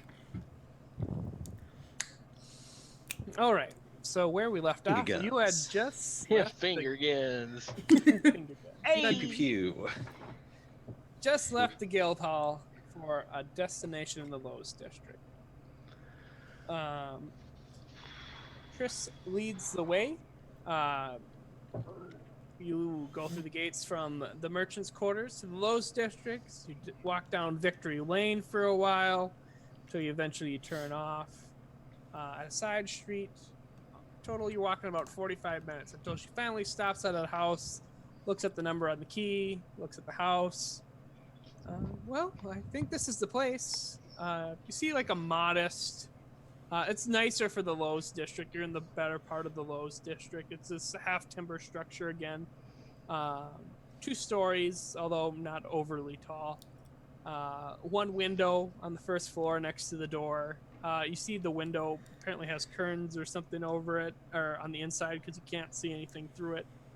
And then just a modest door and lock. So at this point, since you guys ate and stuff, it's probably going to be like in the walk. It's like 6:30, 7 at night. It's starting to get a little dark this time of year. She kind of says, "Well, someone want to keep watch out here, and the rest search the house." I mean, I can stay out here. Most of my skills are concerning divining different magic things and languages, and Yeah. So Yeah. you're going in the wizard's house. You should definitely go in then. I'm a little bit better at rummaging through bits and bobs than I am just keeping a general eye out, if that makes sense. So I'd rather go in. You know what? I got outside. Take a couple minutes, or take your time casing the place. But just Casing. don't. Well, not casing the place. Going through the place. Remember, with your bounty contract, since this guy's under arrest and with bounty, and we're forced, and we got the keys to his place. Just don't set the place on fire and burn the neighborhood down, and we'll basically be okay. You're really concerned about fire. Well, yeah. So how one many times house. does someone burn things down? Hey, remember I said there's a couple accidents with Rosa? Starting to see where this is going. Mm-hmm. We didn't start the fire. Literally, in this case. She hands Yet. keys to Bilbert. Says, "Just let me know. I'll be out here." Oh, we have keys. We're not to bust down the door. Okay. Also, just checking, Zach, did the eating and drink stuff, did that constitute a short rest? I'm assuming. Yes. Probably For those classes that short Yeah. rests are relevant for. Yeah. I actually That one. forgot that Monk was one of those. So I have arcane recovery, so I get 1 Yeah. spell slot back. Yes, I you get do. nothing yet. I've got my key back. Or my arcane affinity points. Your arcane body magic. Yeah, my arcane enhancement magic. Natural arcane enhancement. Yeah, oh no, every time I've thought about it, that line effectively has come across my mind. It's all natural. All right. So who's opening the door? I Or will. using the keys? Okay. So you And find... well, let's see. I am going to. I think if this guy was using magic to be, not nice, I am going to send Bobford in, and he will look around first in case something blows up. So you unlock the door. Yep. You pull it And open. You let yep. your koala go in. Yeah, I set him down gently, and he's kind of like walking like a little Pikachu kind of thing. And I'm like, okay, stay here. Lilith or Phoenix, make sure I don't get taken away because I can't see or hear anything right now. And go Bobford. Okay, you go to Bobford. He's kind of even at a lower eyesight level than you normally. Wait, can you see in the dark? Yeah. He can. Okay, good. I'm the only one without dark vision. The koala Yeah. is superior to Felix. Oh, you don't either? Do I have dark vision? Yes. I just Ooh. assumed any Fey race probably does. I didn't Humans write are it the down. ones that get short straw. Yeah, humans, Dragonborn, That's about it. Halflings, maybe? Halflings. Yep. He Halflings also don't need it. has advantage on perception checks that rely on scent. Make a perception check, but not scent based, because unless you Okay. just want to specifically roll. He's looking around. Okay. I would like to smell this wizard's house, please. Smells musty. And like tiny tarts and bits of clay. Oh, those components. Okay. An 18. 18. Looking around, you can see the lower level of this house is divided into two distinct parts. To the left, you see what is a simple kitchen. There is a small stove. A pitcher of water sits on the table next to a cloth. As your koala's kind of climbing around on things, a cloth that's laid over. Judging from the outline of it, it looks like a plate and a fork and spoon underneath the cloth. The cup is turned upside down on the table. To the right, where it looks like would be a living room space, is a hearth, but then there's also a pair of large tables covered. One table you see has, at this point, it has a couple of crates that have their tops off. They're not sealed. There is a couple of daggers laying on the table. And then on the opposite table of that, you see numerous markings of chalk dust, small bits of remnant chalk, other arcane inks and quills and arcane paper. And you see what is a small stand, which you've seen like enchanters use to hold items while they're enchanting them. And also with an 18 through the koala's eyes as it's kind of looking around, you see on this table there is a small polished mahogany or some sort of wooden box on the table, kind of like a ring case almost in size, so very small. And that is with an 18 what you can kind of see with the koala as it's looking around. Okay. Is it like is there an upstairs? Is there just a single floor? Opposite of the door there is a stairwell that leads up along the wall to the second floor. Okay. I will say, okay. He's got some arcane implements. Sounds like has components, some enchanting items. There is a box. There's some tables. There's an upstairs. Can he hear when he's like this? No. No. His eyes are like glowing like bright blue as well, Mhm. like electric blue as he's doing this, and he's like, okay, should I bring him back or should we? Wait, I can't hear you. He's like, okay, and like he sort of like snaps back to you guys. He goes, I forgot. Should What we was go in the in? box? I don't know. You want me to look in the box? Have him look in the box. Okay. His eyes sort of flash blue again. He goes, all right, Bufford, get that box. Okay. Koala kind of shimmies across the room up the chair he was on, climbs up the table, goes over to the box, kind of scattering papers and chalk dust as he crosses this table. He opens a small, koalas are dexterous enough, opens a small thing, and you see a beautiful gold ring, which is inlaid with a thin band of what appears to be silver or platinum. Oh. And inside this inlay, set into the inlay itself, from being in the box, you can see 3 gems on the circumference, spaced apart evenly. Okay. So there's like 1 in there and then 2 off the side, and there might be more, but it's still in that. It's like a jeweler's box. Okay. Okay. It's gonna be hard for him to get down from there, holding the box. So, how far inward is that box? Like into the room? It's where on the he's at? table. I mean, it's like 15 feet from the door, because you gotta Okay. walk in, go across the room.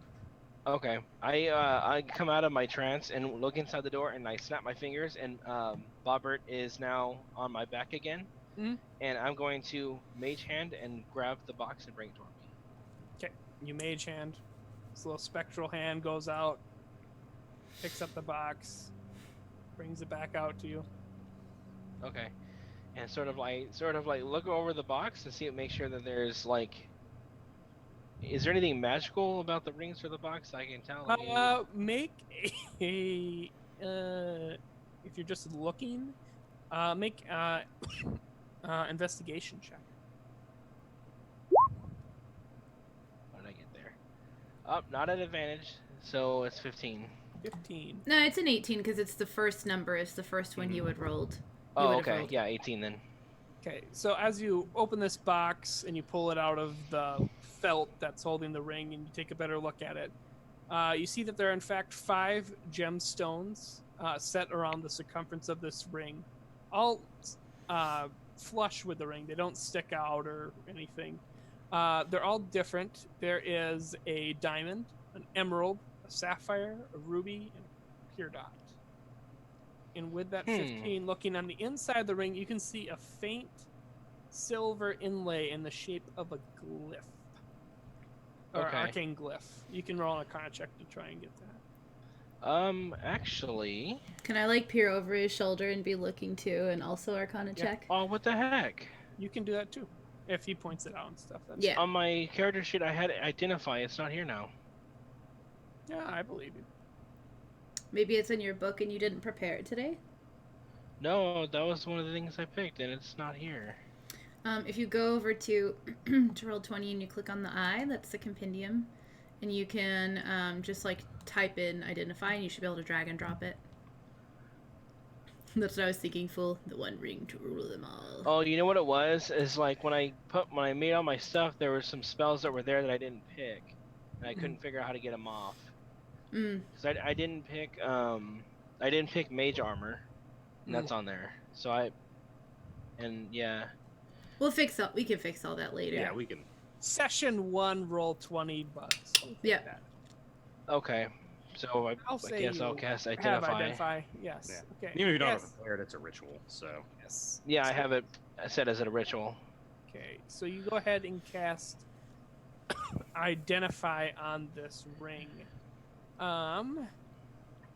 I'll just read out its card. This beautiful gold ring has a platinum band inlaid upon it. Spaced out along it, this inlay are 5 gems: the diamond, the emerald, the sapphire, the ruby, and the pure dot, with the faint silver glyph. You detect that this glyph is for, and the gems specifically are to enchant to make this a ring of absorb elements. You may channel the enchantment of this ring to cast the spell Absorb Elements. Once used, this feature cannot be used again until you complete a long rest. Oh, okay. oh, very nice. So that is a first level abjuration spell. Nice. Oh, okay. I don't know that one. That's very useful. You don't know what?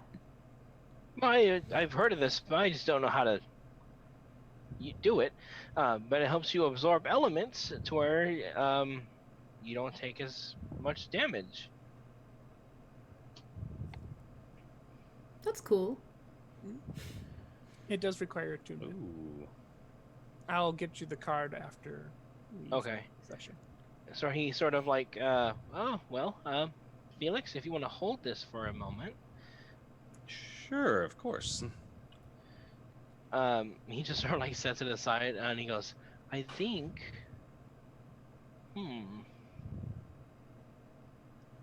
Is it dark inside the house?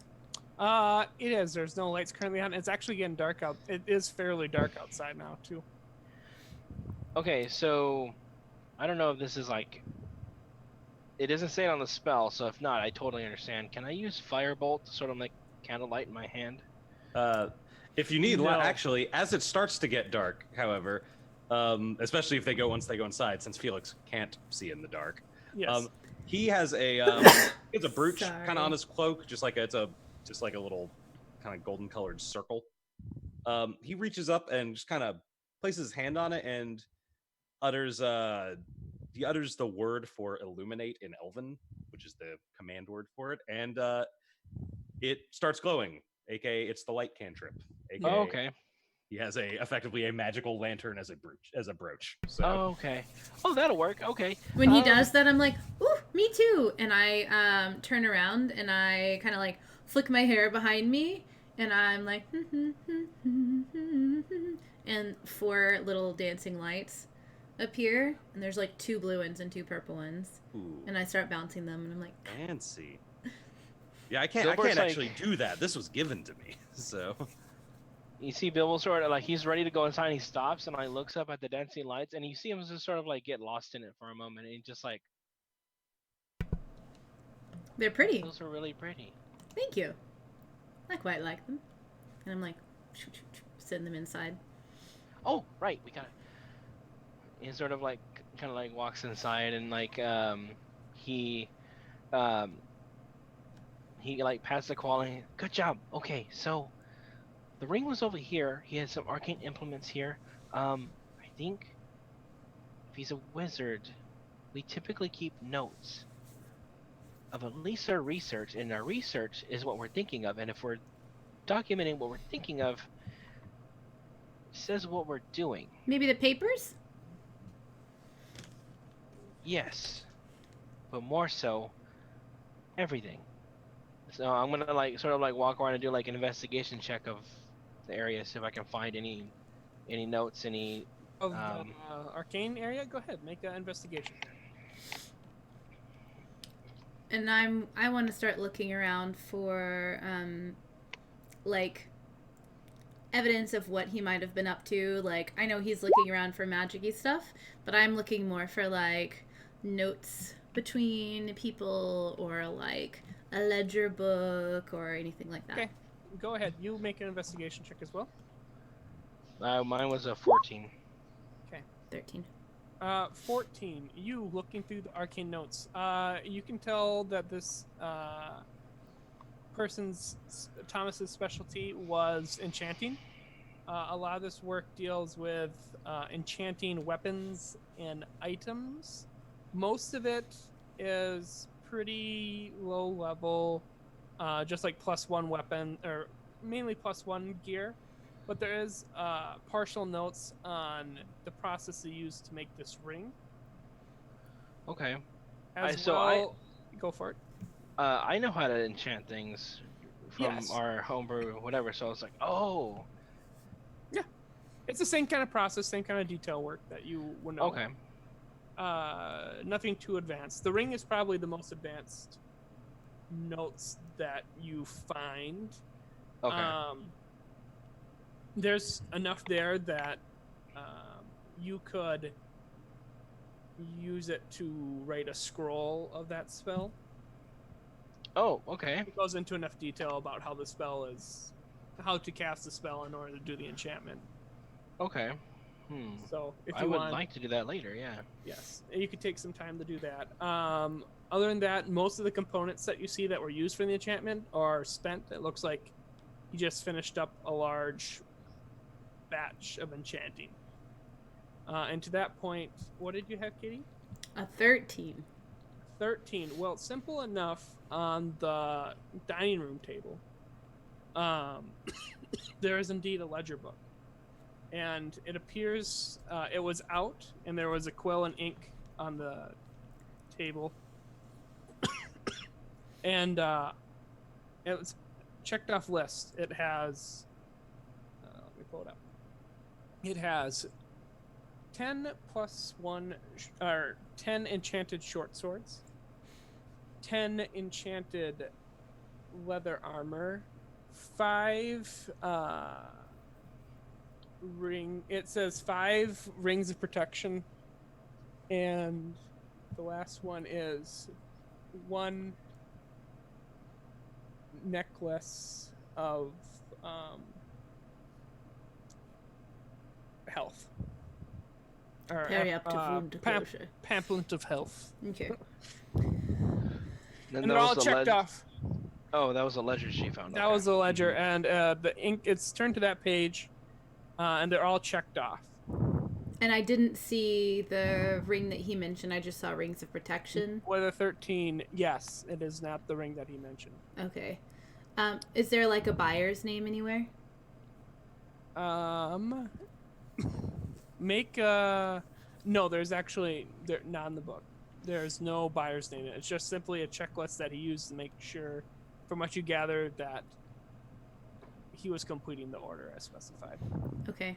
Felix, what are you doing while they are rummaging about the room? Well, Felix is, let's just say, not especially adept at thoroughly investigating things. Yes. So he's not even going to make an attempt at making an investigation check.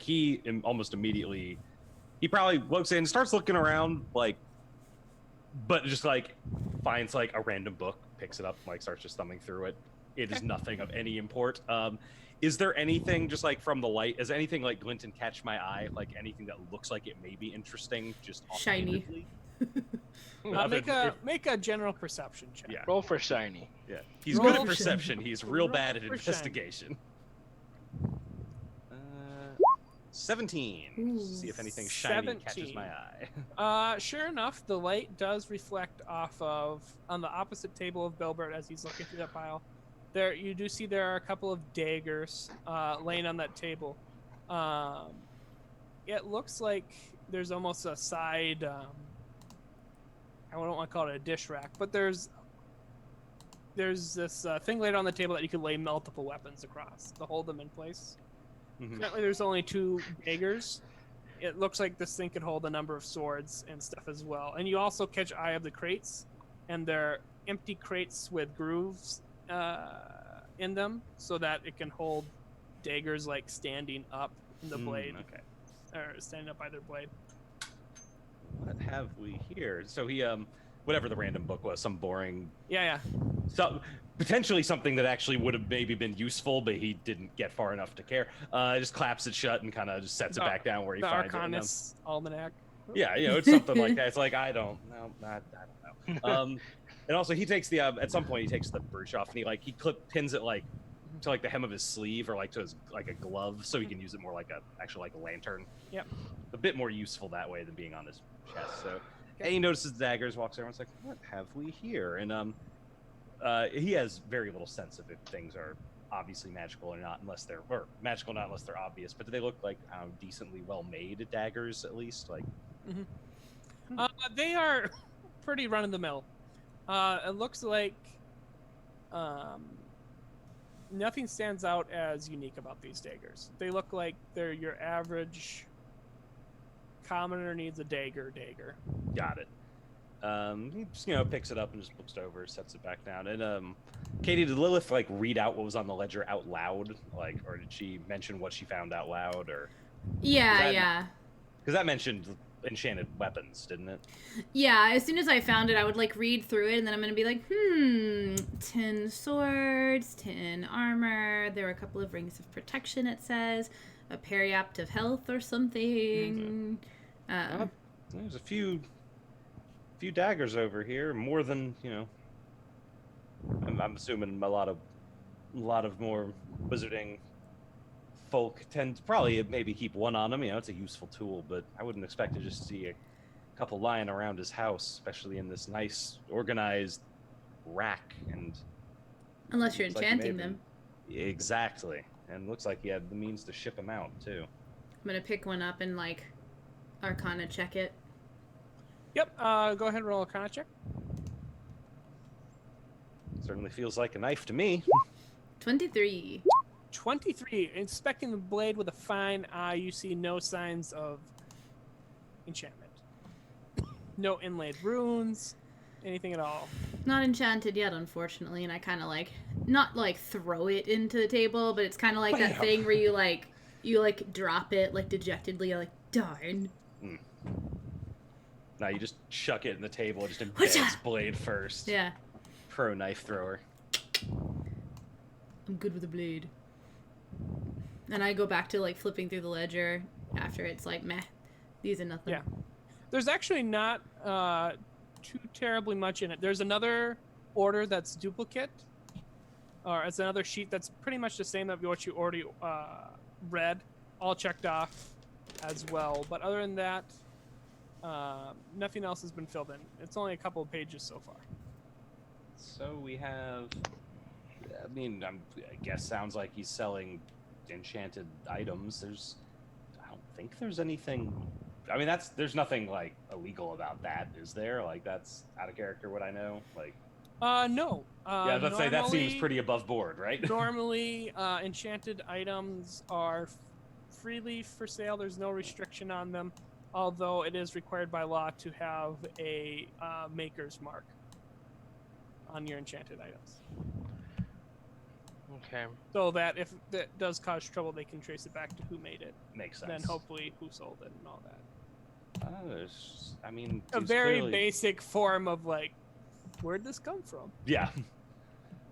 Well, he's clearly, enchanting things, and from the look of it, I'd assume selling them. But I mean, that's not exactly something that gets the guards called on you usually. That's not something you brag about. I almost got away with it too. If it weren't for you meddlesome kids.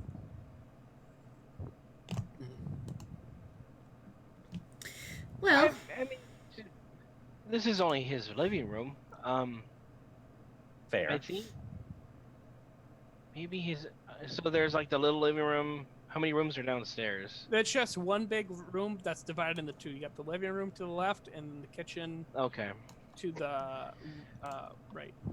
I don't think we'll find anything in his food storage. So, just to be on the safe side, give me a few minutes. And he holds up his hand in sort of this triangle pattern, and he starts like tracing things in the air, and he goes, okay, like this, and up and down, and eyes glow purple. His eyes are purple, but they glow bright, and he goes, and so I cast this ritual detect magic. Okay, ritual detect magic. The ring that you found is glowing magic. That's 30-foot radius. And it lasts. Let me double check. No, I not do that. Okay, so up to 10 minutes. Up to 10 So I'm minutes. just going to sort of like is within the little area there, and then sort of make my way upstairs. Okay.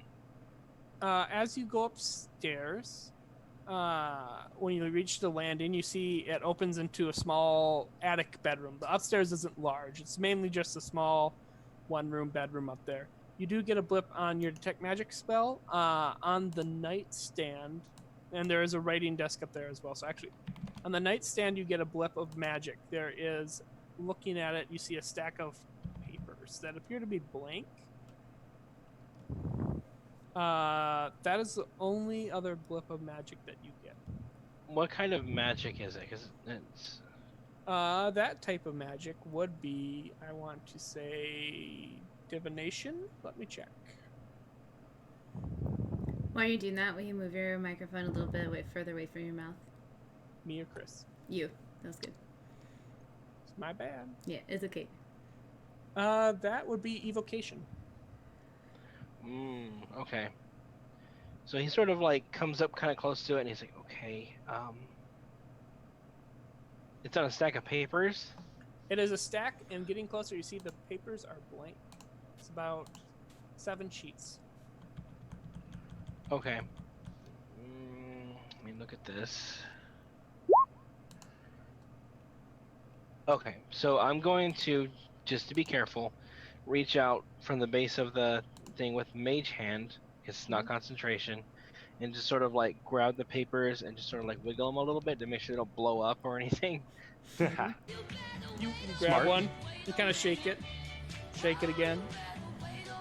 Nothing explodes. Nothing starts on fire. Okay, so he's like, oh, okay. He's like, kind of like walks up and starts like happily looking through the papers. Looking through the papers, you take them up into your hand. Your little gnomish hands, you're looking through them. They're all blank. But it's still giving off the magic. They're still magic, yes. I know illusory script, You do. so would I think that it's that? Is illusionary script is an illusion spell? Mm-hmm. If it was that, it'd be enough illusion magic. Okay. Makes sense. Okay. We're not on a time limit, are we? No, I mean, Triss is just standing outside. Door's closed, so it isn't weird. Okay. The door open. I guess in front of someone standing. I'll take out my little pearl and sort of like wiggle on my fingers and cast Identify on the papers as These, a ritual. yes, these are papers of sending. Ooh. They were enchanted by an individual. When you finish writing on them, they'll automatically disappear and get sent to the person who enchanted the paper. Okay, he gets really excited. He's like, "Oh, I got these. These are gonna be good. All right." And he sort of like takes them and sort of like waddles downstairs. There's and he's like, "Oh, wait. Oh, let's look at his room for notes." So he's like looks around in his room, like to see if there's any notes, any. Yep. Do an investigation check, please.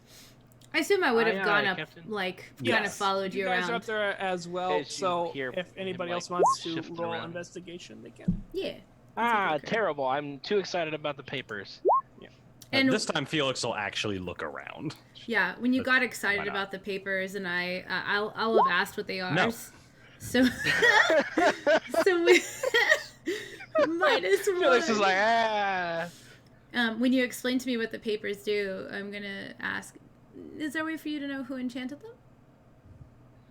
Oh no, not really. I mean, that's kind of a high level spell, as far as I know. Might have been It's out of Thomas. my range. Identify doesn't say who enchanted them or who Okay. it gets sent Okay. to. I would know like Senny's more powerful than I am. Yes. So he's like, unless this guy was really good, somebody of a higher level magical understanding bequeath these to him. Perhaps his buyer. And I'm kind of like looking around as we're talking. 21. 21. Looking around, you go to the writing desk, and you see there is unlit oil lamp without the shader on it, so it's just a small wick that burns. Around this, and you can see on the floor, kind of brushed off the side, there's ashes. But you do see, it looks like there's a paper that was burned. The top left corner is still there. There's a date. That's all that's remaining on that, which is yesterday. The bottom part, all that remains are the last couple lines. It says, shipment tomorrow to the Platinum Circle. Must go as scheduled. Make sure you are not late. Vivian, signed Sparrow. Or So- it doesn't say signed, it just says Sparrow. at the Yeah. bottom. So it says shipment to the Platinum Circle must go as planned, and they said tomorrow, so we can Yes. assume that meant today. Yes. Okay. Does Sparrow ring any bells for me? Sparrow would not. I like You can hold roll up. you can roll a history check, maybe. Okay. Be like a general lore check of the city. I am very good at history. Well, I'm a bard, so I'm pretty good at everything. 18. Nope. Okay. It does not mean anything to you. Okay, I look over my shoulder and I'm like, the shipment was today. That's probably what we interrupted. Name Sparrow mean anything to you too? Felix is staring at like random. I don't know if there's like a picture on the wall somewhere, but if there was, he got immediately was just looking at that. There's a self-portrait of Thomas. Yeah, he's Full wizard that's the- regalia. yeah, he's been just that's just what he's been looking at. I got a 1 on my investigation check in case anyone Yeah. didn't match that. So, sorry, what? Who's Sparrow? yeah. Huh? He's like looking at the papers, like just sort of like sifting through them and going, I could probably use these for this. I mean, Oh. Sparrow. trained in history, sure. Probably not. You want me to roll? Yeah, go ahead, roll. The check will be a 32 DC. Ha! Nah, terrible. He sort of like thinks about it and you see him just sort of like jerk back into the papers. They're nice birds. Nope, none of Can't you. imagine one of them signed the paper though. None of you have any familiarity with the name. I have a feeling it's a pen name. Mm. Or pseudonym. More likely than it being the actual bird. Though I don't know. You never know. You never know. I think their signatures would just be their little feet. I will say though, Very talented bird. with that history check, something that you guys would recognize, fairly common, from the message is the apparent recipient was the Platinum Circle. That is one of the not thieves guild, one of the crime organizations in the city. They're like the high enders. Oh. They're the ones that do smuggling and stuff. And as of late, they have been in a bit of an open turf war with another thieves guild or a crime organization in the city.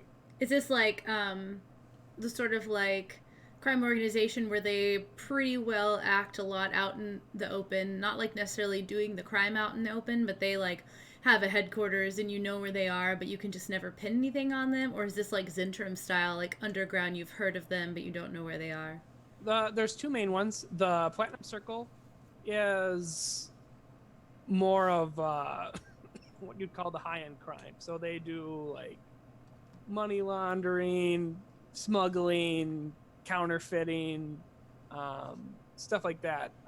They mainly operate in the merchants' quarters and in the lows. But nobody really knows of who like the boss is or where their base is. If it was known, the guards would go after them. Okay. And then the other one is more of your low-end thugs, extortion, blackmail, called the Stranglers, who mainly operate in the lows, but yes, they get their name from how they leave those that cross them. Evocative. Yes. Very.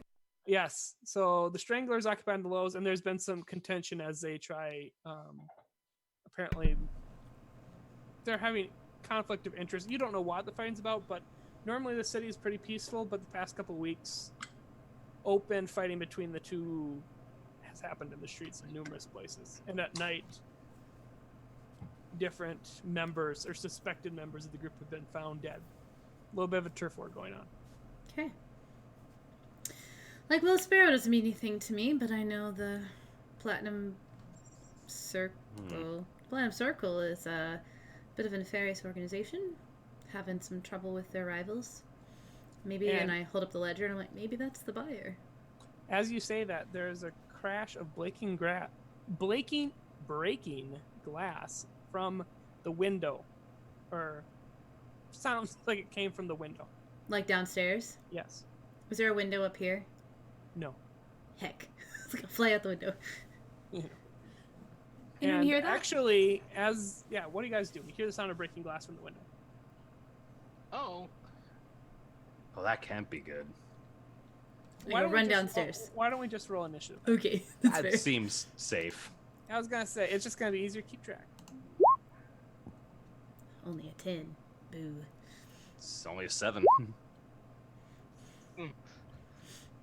Bilbert at the top. Bilbert. Okay, start us off. You are upstairs in the Call me lit Latin chamber by Felix's brooch. You're breaking glass from downstairs. I sort of like seem to look around for like Bob Ferris. Like, you're not. Oh, okay, you're okay. So he's sort of like, okay, and he like waddles down the stairs and like looks around like, the heck? You go downstairs and you see in the living room, which is what the window was on the opposite side of the window, there is broken glass, but even more evident that you see blue flames spreading across the floor. Oh no! We said we wouldn't burn anything down. Wasn't us. That's a fair point. We didn't start the fire.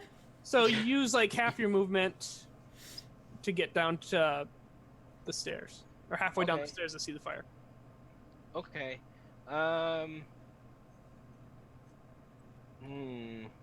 It's another 15 feet from the bottom of the stairs to the door.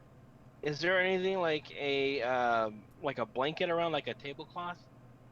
There was a small cloth, more like a foot-by-foot napkin that was laid over the cutlery for the meal. Otherwise, there's no tablecloth. There is like blankets on the bed upstairs. Okay. There's a pitcher of water on the table that was set out. And they're blue flames. Mm-hmm. Okay. Okay. Do a general Arcana check, or Yeah, Arcana. Oh, I hope I do good. Yeah, I'm rolling very average tonight. Average is good. There's nothing wrong with average. 13. Yeah, that fire looks really weird. It's not normal. Normal fire isn't blue. Don't have any dispel magic. He hasn't learned to do that yet. Okay.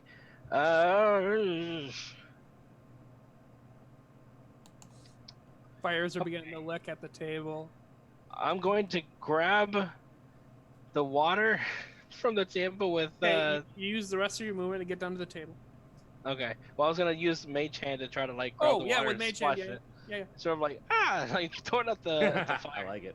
See if it works. You cast Mage Hand and Yeah. move the pitcher over. You dump it on the water.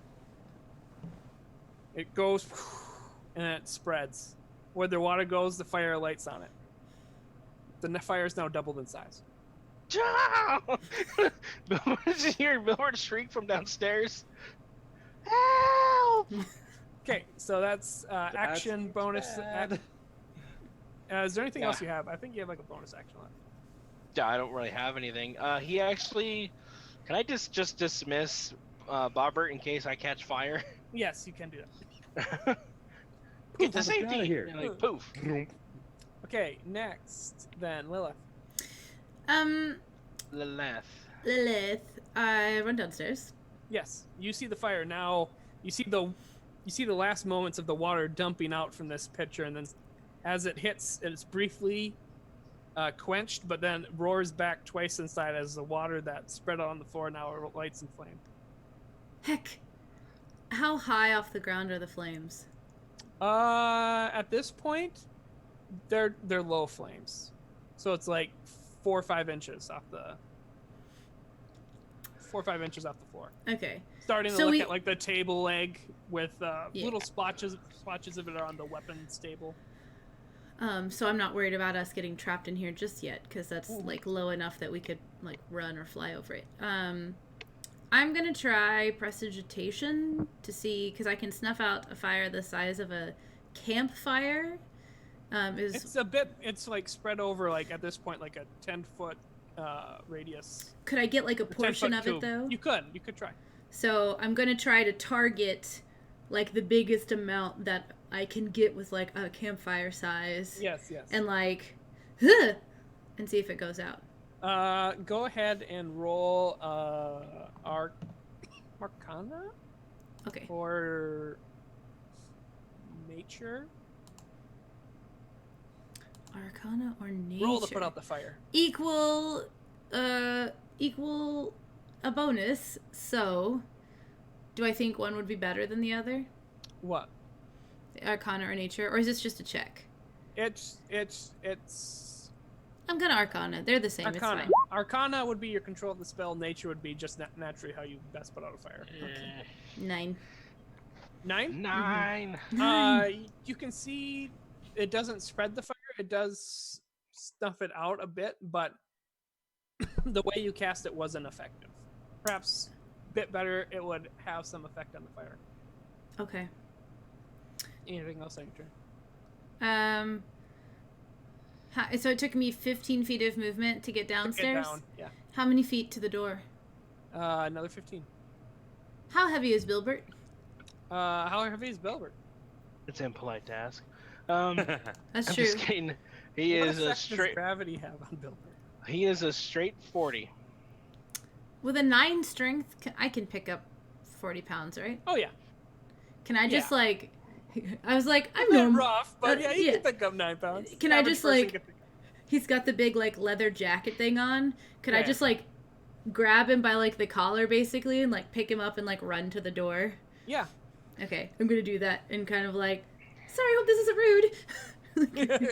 Run to the door. Yeah, with the intent of like not throwing him, but like setting him down like outside the door frame. Like I'm still there as I'm like running out, but I'm setting him down so he's not being like held. You get to the door, and with the last of your movement, you can't get through the entryway. You go to push against the door, it moves about a quarter of an inch and then stops.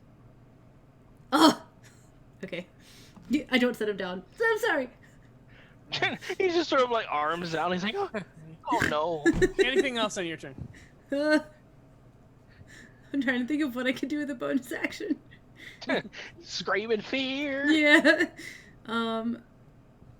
I've already used all of my movement, so I suppose I can't just like lift my feet off the ground and hover, right? No. Okay. Well, I mean, you can naturally hover. Bilbert is about as heavy as you can hover with. Okay, so I'm just gonna like pick my feet up so I'm not burning. She's a bird of Ugh. prey. Yeah, it's like normally she would just like flit off the ground, and this was like a. I'm sorry. It's okay. I did this to us. Felix, help! Felix, you hear the sound of Felix, help, and you now can smell and hear some fire. Fire Felix trap. will also run down the stairs, now also Yes. seeing the blue fire. Yes. So it's what, 30 feet total to get to the door? Yes. So cool, I can get to the door easy. Yes. And it's okay. It's clearly not opening, is what I. You push against it, and you see it's not latched or locked, but it moves about a quarter inch and stops. It's like something on the outside is holding the door. Actually, sorry. As I'm moving down, where's the window that got broken? The window is to the left of the door, about 10 feet. The curtains are still shut. Whatever was thrown through kind of parted the curtains, and then broke, and then the curtains, just kind of naturally, cloth curtains, Magic evil curtains. Boo. Okay, so that's Seen this before I get before. the door. I wanna.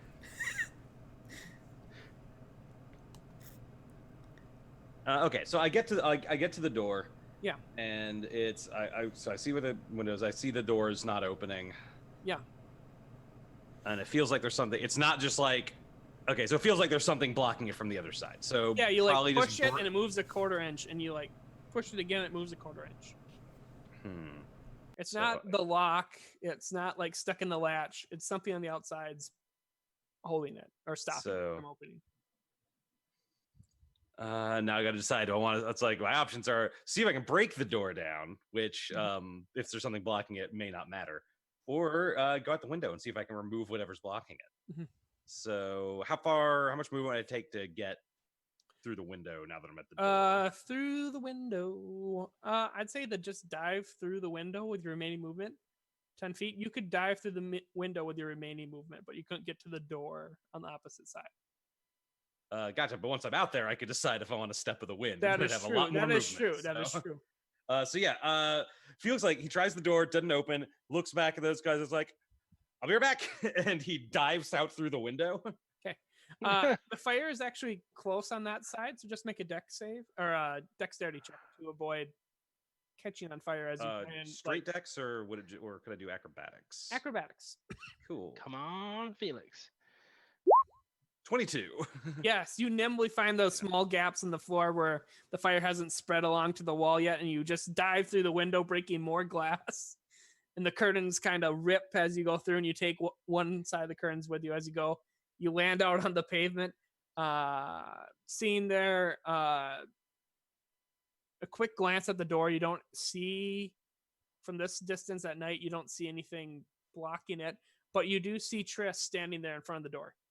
Or facing away from the door, like one hand slightly up, not moving. Triss. No response. Okay, I'm gonna use Step of the Wind so I can get my Well, extra at least movement. we know it's not her. She's frozen. Yeah, so I'm gonna spend a key point to use Step of the Wind so I can keep. So I guess this is technically all. As I land and I see her, I go ahead and Step of the Wind, and I just break back into kind of a dash upon landing and run over to her after she doesn't respond. You see a gap in her chainmail armor. The coif right by the neck. There is a dagger that's at an angle going into her chest. Oh, okay. You see blood coming out of it. The wound. Does she seem to be alive, or is she clearly dead? No, she's standing up, locked in place, like you were earlier today. Oh. You can see her eyes kind of wide with fright. Like her eyes can still move, but the rest of her body's locked up. And she is she is what's blocking the door. It seems No, pretty. she's like Oh. 10 feet in front of the door. Looking at the door now from Oh. this angle, you see in front of the door, you see a small silver rod. Out of character, I know exactly what that is. In character, oh, this is the worst possible person of this group who could have to come across anything that requires magic. Did you hear like the two magical people on that side that are ah? Especially since I also know, like, I think I remember what the strength check is to move one of these things, and I know that is not something that almost anyone can hit. But he sees, so it's just like this metal rod that's just like propped against the. I guess actually, do I see anything else around? Can I make a perception check? Make a perception check. Because like this happened to me earlier, and I know someone did this to me earlier, and also she's bleeding from a knife, and Yes. is completely frozen.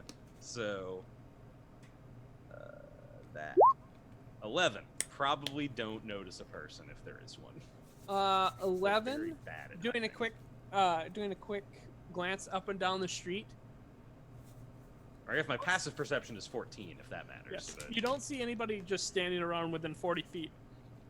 yeah, But especially in if it's the dark. the streets of the city are lined every 50 feet with lamps that have continual flame in them. You see about 60 feet down, you just see a person walking down the street with their back towards you. Like a long black cloak, kind of, hunched over, just walking away. Evil stance. Well, that is, if the house wasn't on fire and Triss wasn't, bleeding, I maybe would go after her. However, more pressing concerns. So I see that. I'm gonna go over to the rod. I'm gonna, out of character, I know this will not work. I'm gonna try and move the rod. Natural strength 20, check. natural 20, natural 20. That will not be enough. That's It's like when I get a nat 20, that is not nearly enough to move this thing. If it's what I think it is. I'm just roll. Yeah, strength and athletics are exactly the same for me. So, no, actually, yeah. Would it be athletics or just straight strength? I can't pass it either way. It'll be again, knowing what this athletics. is, It'll be but, athletics. Give yourself for a better. yeah, old athletic thematic check. purposes, is a 14 gonna do it? Okay, you just see this rod floating in space. You're like, that's weird. You grab it and you just try and pull at it. 2 hands pulling against it. It's locked in place. Yeah, It's not I budging. I do the same kind of thing I do to like make my fists like more punchy to like get some extra leverage, and doesn't do. Doesn't do anything. I'm trying to like run with it, just nothing. Yeah. Guys, we got a problem. There's some sort of metal bar blocking the door. I can't move it. Small silver bar. Don't know how it's so heavy. Would I know what that is? From that description, maybe. You can do an Arcana check on your turn. Is there anything else on your turn, Felix? Let's see. I could. So the door swings outward. Yes. Do I still technically have my action? That's no, kinda that up was to your you. action to do That's this. what I figured. Okay. Then in that case, there is not. If I did, I was going to start trying to break down the door from this side and just try and break the door. Yeah, that's going to be. Describe what. Oh, and I also mentioned Triss. I figured that might be important. Yes. Also, Triss is not moving and bleeding, and I mean like not moving like I was not moving earlier, like earlier today. Oh no. Oh no. Okay, is that the end of your turn? Yes, that is the end of my turn. Okay, I gotta do a roll. Okay, that's a fail. Good to know. Let's see how fucked we are. Roll. Bilbert, the fire begins to spread. Gonna think about something here. You see it starting to make its way up on the tables into the crates. Okay.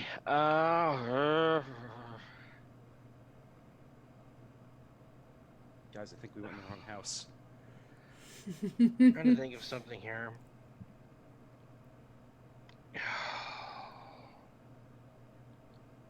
I'm gonna look to Lilith and say, "Put this out or run." Put what?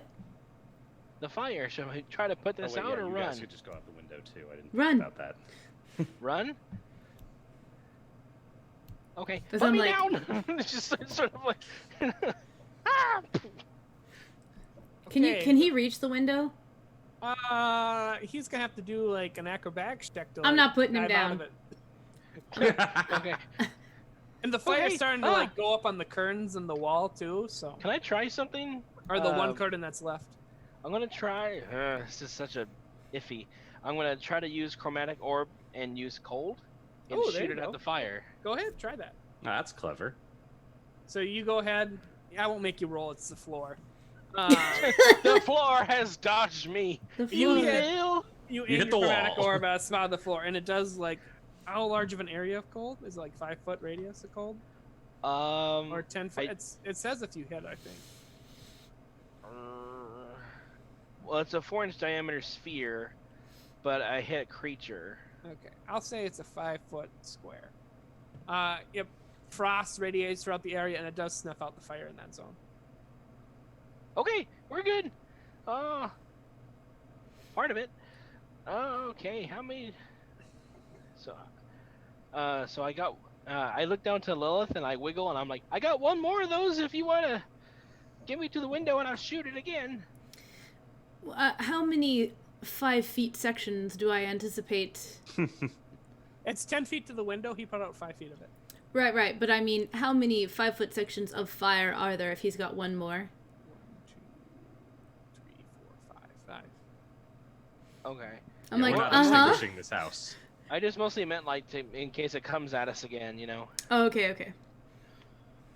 I nod. I can feel it coming in the air tonight. Sorry. We all have the same thought right Is there. that the end of your turn? Not like that. Oh man. There's the moment of recognition. There it is. Felix, what are you doing out there? This is not the time. Sorry, I got excited. There's a metal rod out here. Is that the end of Big and heavy, and I can't move it. That Holy is the shit. end of my very intelligent turn. All right, Lilith. I'm a Good wizard. times. the I'm turn gonna back. fly out the window. So I know that. How big is the window actually? You're gonna have to like fold your wingins when your wings. My in- wingins. Your wingins. Wingins. Wingins. You're gonna have to like Wings. touch, pull them tight, but you can kind of dive through. Yeah, I figure like do the thing where I like zoom over and then like tuck and roll through. Yeah. And how? And it's 10 feet away, so I still have 10 feet of movement. Yes. If I get out and I turn around and I look at this thing he described, can I tell what it is? Why don't we get to that? First, can you make athletics or acrobatics check to avoid fire going through the window? Because the curtains are now aflame. All right, Well. Minor problem. we shall see. Ow. I have got Bilbert like this, so I get burned. 4. Gilbert sweats profusely. Ugh. You take 1 point of fire damage, and you are on fire. Heck. Do I or? No, me. You make a general athletics check as well, or No, acrobatics. no. Okay. Good luck.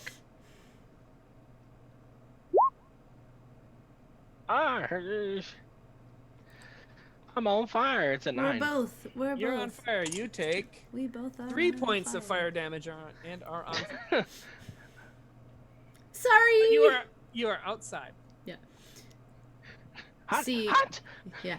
Seeing the thing, do I know how to? Do I know what it is? Arcana check.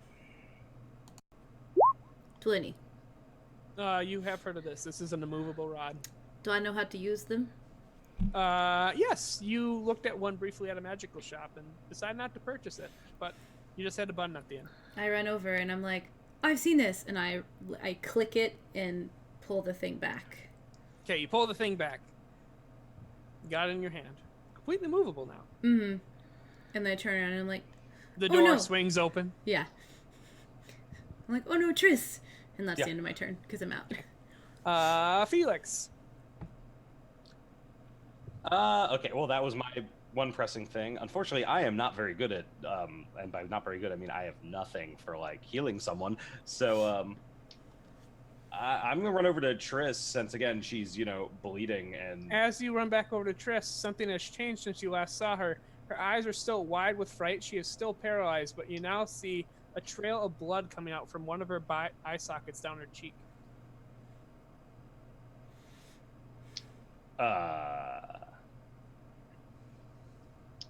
That's not normal. I mean, nothing about this is normal, but I definitely set Bilbert down, by the way, on the Yes. ground and not in fire. okay. Is there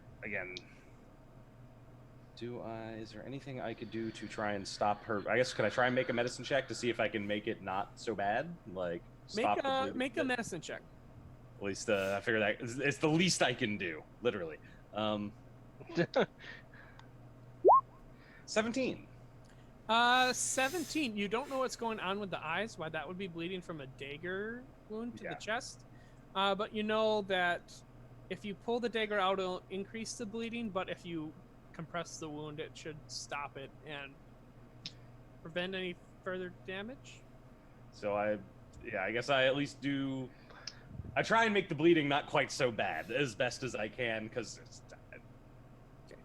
Okay. Can I still see that person who was walking away? Well, actually, at this point, I probably wouldn't be able. Well, I guess there's those lights. There's those lights. I'll say in the distance, looking easy enough where you were. Further down the way, they're still walking.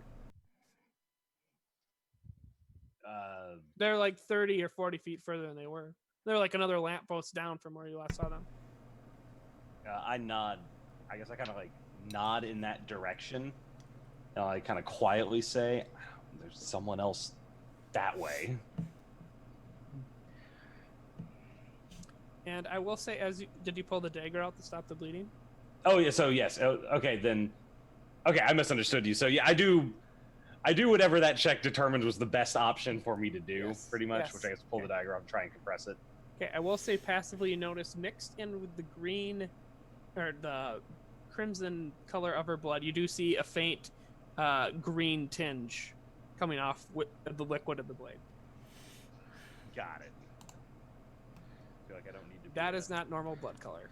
I feel like I don't need to know a lot about poisons to make you assume, oh, that's not something that's meant to be in the body. Yes. All right. Anything else on your turn? You've done an action for your check. That will. No. Let's see. That is going to be it for my turn. Okay. Next up, Bilbert. So, am I still on fire? Yes, you can use an action to put yourself out. Okay. Ah! Just sort of like roll on the ground. Okay. And lay there on the ground and go, oh, we caught it on fire, Lilith. I don't know what happened, but we did it anyway. I'm You still stand like up. on fire. So you use your action, Bilbert. You can put yourself out of flame. Yeah, he panics and rolls on the ground once or twice. Yes. Then he like stands there for a second, stands up and like looks around. Oh, there's something wrong with her. I don't know what to do. He like looks around.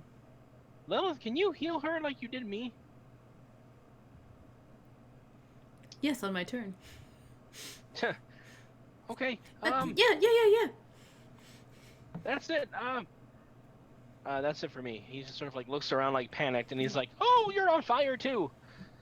Okay. Anything else on your turn? No, that's it. I'm done. Lilith, we go to you. I run over to Triss and I'm like, "Oh no, I'm sorry." As I've like stowed the immovable rod now, and I put my hands on her and I'm like, "Oh, help!" I hope this helps, and I cast Cure Wounds. Okay. A big whopping 6 points. Okay, 6 points back. Good to know. Now, I see Felix. The wound Yeah. begins to close. Okay. Looking under where Felix is pushing it. And the dagger wound itself actually closes. Okay. Can I still see him like holding the blade in his hand? And see Yes. Yes. Do I see the green stuff? What's your passive perception? Let me look. Probably like an 11. Okay. Felix. Stab. 11. 11 would be sufficient. Okay. And I'm like, "Oh, I'm a poison kind of gal. Yes. Does that look like poison to me or anything I've It seen?" does look like poison to you. that's poison. And that's the end of my I turn. had a suspicion. So I'm like watching Triss to make sure that like the healing magic is actually working, and I see the closed wound, and I'm like, okay. Okay. Felix. Okay, wound is closed. That person is still. Have they gotten farther away? I don't know if their turn has come up. But, Yes, they have gotten further away. how far away are we? They're almost to the end of the street. They were 60 to begin with, so it would have been 120. Okay, yeah. So even I would have. It would. Well, I guess I could move 80. The house is still on fire as well. I feel like we have failed in our mission to not burn down a house. Not that we started it, but I don't think there's any way we're putting this out easily. Foreshadowing, damn it. Yeah, looking back, it all makes sense now. I will say Felix. that this another thing to note to set the scene as well, as you're out in the middle of the street. This house is in the middle of a row of houses. There's a row of houses on this street, a row of houses on this street, and So it they're could all spread. there's no lawns, Okay, so we may want to try and. or at least tell people to leave. If that's Yeah. Okay. sorry, go I really ahead. Go ahead. No, I was about to say I really want to chase that guy, but Both is That- a valid option. I just wanted to set the scene for you. Or clarify the scene.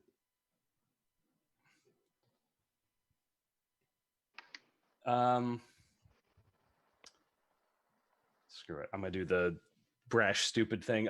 He calls out to. I mean, guys, Lilith is clearly busy trying to, keep Triss alive. Lilith, knock on doors. Let people know that there's a fire. And then he's going to. I'm not going to use Step of the Wind, but I'm going to just normally take the dash action and haul ass in the direction of the person we saw walking away. Okay. So I'm gonna run 80 feet after them. Okay. Anything else on your turn? No, that'll be my turn. Doing the brash and stupid option of trying to chase this Alright. person down alone. They're probably just a random person too. At the, Which would be funny. at the end of your turn, the figure continues walking down the street. You see them kind of glance over their shoulder, and as they see that you've approaching, the figure disappears. Lilith, as you're looking at Triss, you see blood begins to drain out from the other eye, and they begin to glaze over. Bilber, it's your turn. I look just quickly glance into where the fire is. It's probably spreading pretty badly, right? It's starting to consume the entire living room and moving into the kitchen. Okay. Okay. Think fast, Bilber. You got this. And Son tells himself, "I got one thing. So I will cast Unseen Servant. Yeah. Write down. Can I write down really quick? Run. There's a fire on a piece of paper. Hand it to the Unseen Servant and say, "Go tell everybody on that side. I got this side." And he starts running to the doors and getting ready to basically tell the thing to knock on the door, hold the paper up, and then go to the next one. Okay, that's clever use. You start going down. That's good. Fire. I Got it. love it. That's good. You start going one way, the Unseen Servant's going the other. Okay.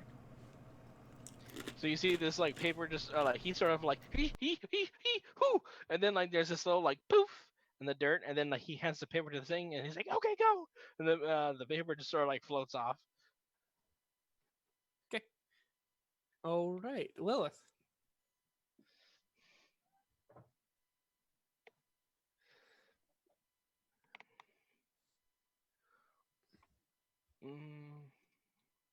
I can't is hear your you, mic Katie. working? Yeah, Katie, I think you may have muted yourself. Can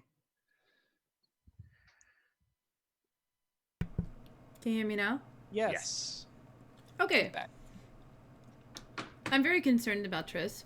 However, I don't think I know what's going on. This doesn't look like. Does this look like a spell effect I've ever seen? No.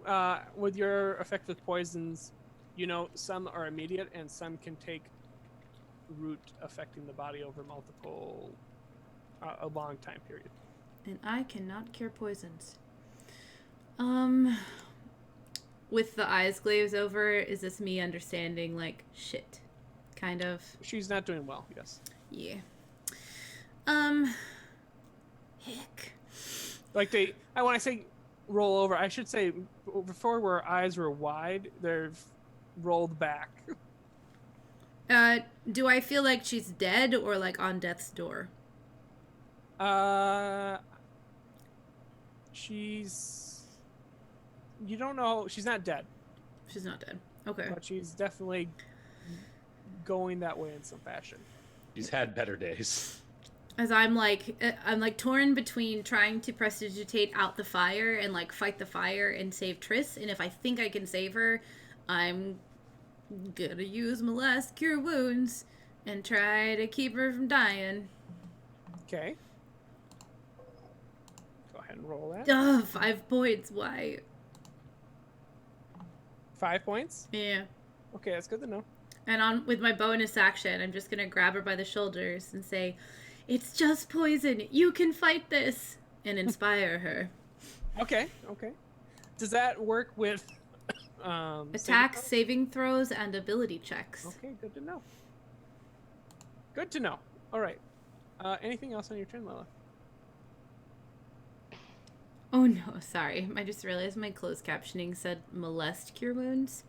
I'm going to Instead cast... of my last. Yeah. My last cure wounds. Yeah, that's action, bonus action. I haven't moved, but I'm not moving away from her right now. I'm just staring at her in the face, like. So the guy I was chasing, or the figure I was chasing, just vanished. Yes.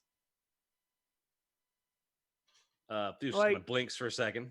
Yeah, and you blink. They're not there. How far away, roughly, were they? I'm just curious. You moved 80 feet. They were 40 feet away. They're 40 feet away. What's the range on the... At that distance, you would have noticed. I mean, just general stats of the figure: slider build, like 5'5" height, but cloak really obscured everything because So the figure is walking away from you. So yeah, average size, like Average sized humanoid figure. Got it. Yes. Not enough to... Yeah, that doesn't tell us anything. That'd just be a waste. Part of me was like, I wanted to like throw a dagger where they were, but I just like, I know that's also like pretty much just a waste of an action. He like reaches for a second because he's gonna hold on to the poison one because that's evidence, if nothing else. He reaches for like a dagger that's in his cloak and then just doesn't do anything with it because he realizes, oh, there's nothing there. Mm-hmm. And looks back over his shoulder to where the fire is, and he's going to run back, and he's I guess on his next, or yeah, I'll run back, and I guess with the last, when he's got like 20 feet left, he'll start kind of, or 10, 20 feet. He'll at least go to like a door and start doing the same thing Bilbert's doing. Okay. At the end of your turn, top of Triss's turn, she regains movement, and you see her eyes kind of stay closed, but you see she vaguely moves her hand, puts it over her chest. There's a flash of divine light, and her breathing begins to ease. Oh yeah, she's a cleric. She is a cleric, and I was like, no, you're the one who can fix this. What have we done? I was like, I didn't need the roll for it because there's no way it could have done enough damage to kill her with the healing, but Okay. it's a good thing you did. Well, All like, right. both of them. I'm out of spell slots now. All right. So she is back up. You're apparently conscious. The other figure's gone. Bilbert, are you still going and alerting people? Yeah. So I'm on the door. Yeah, you get 60 people, and they're like, people are running out in the streets. You see a couple of people come running out with buckets of water, right in their house. Not And, the water, is not my the unseen water. servant, like, Yeah. unseen servant. It's probably like an oil fire. Something like that. Anything else on your turn? Just trying to alert as many people to get them to safety as I can. Okay, Lilith. Can you hear me? Yes. Let's make sure. As I am like, okay, she's good. I'm like, tell us what happened. And then I like run around her and start trying to like prestidigitate out the fire.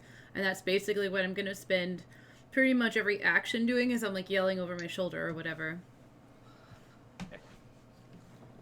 Felix.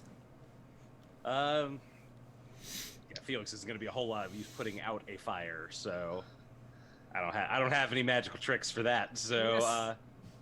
he will take Punch the advantage. fire. Yeah, I could punch the fire, but that just seems like it'll hurt me. Yeah. So You can grab the kern that came with you when you jumped out of the window. You grabbed half of it. You could try, like, beating it out with, like, they do with blankets and stuff if you want. I am yelling to You know what? people, Sure. no water, by the way. Just yeah. no. You know what? no. Sure. Actually, he does start trying to see if he can smother it a little bit. Felix catches fire. Okay. I'm quick. I'll be fine. Oh, famous I last hope words. so. Yeah, I know, right? You got a backup, Karen? At the end of the turn, Triss gets up, weakly kind of goes over to you where you cast that spell, and looks up the fire and says, "Why? Why no water? Is it magic?" It caused it to spread. And she kind of weakly nods and raises out a hand, and she will cast Dispel Magic. And you That's helpful. see the flames start to die down and eventually go out. I very carefully watch Whew. what she does to cast it as I realize what's happened. And with that, I think it's a good cutting point. Yeah, I'd say so. Yeah. Hey, whoa. Nice. Good first session, guys. That was action packed. Yeah. Dang. There's a lot that happened in that. I'm already out of spell slots, so I got nothing. That was my last one too with Unseen Servant. That was super clever, by the way. I love that. Yeah, Oh, thank you. good use of that spell. Whoops. What am I doing? I really like Unseen Servant as a spell. It's a fun little utility roleplay spell. That I've was a never good once one. taken it. Yeah. I'm seeing the use in this now. Yeah. Yeah, well, cool. Thanks for hanging out with us, everyone. I love sharing D&D because we all play these games and then we want to talk about it later on, but we don't want to just keep talking about it with the same people over and over again or tell people who aren't involved. And so that's why I like sharing it, because now I have people to talk to about it. Anyone want to plug anything? Anywhere else we can find you, where they can find you on social media, which is actually on the overlay, so, But anything else? No? I mean, I will if I will a little bit if no one else wants to. I'm at AKA Jeeps on pretty much everything. The two things that really I technically have a Twitch channel. I maybe stream like twice a year. Mm-hmm. So Much to our that's chagrin. effectively irrelevant. But I'm not on Twitter, where I mostly just retweet shit I find funny, or I don't know. Lately, talk a whole lot about the new Smash Brothers character because Terry Bogard is great.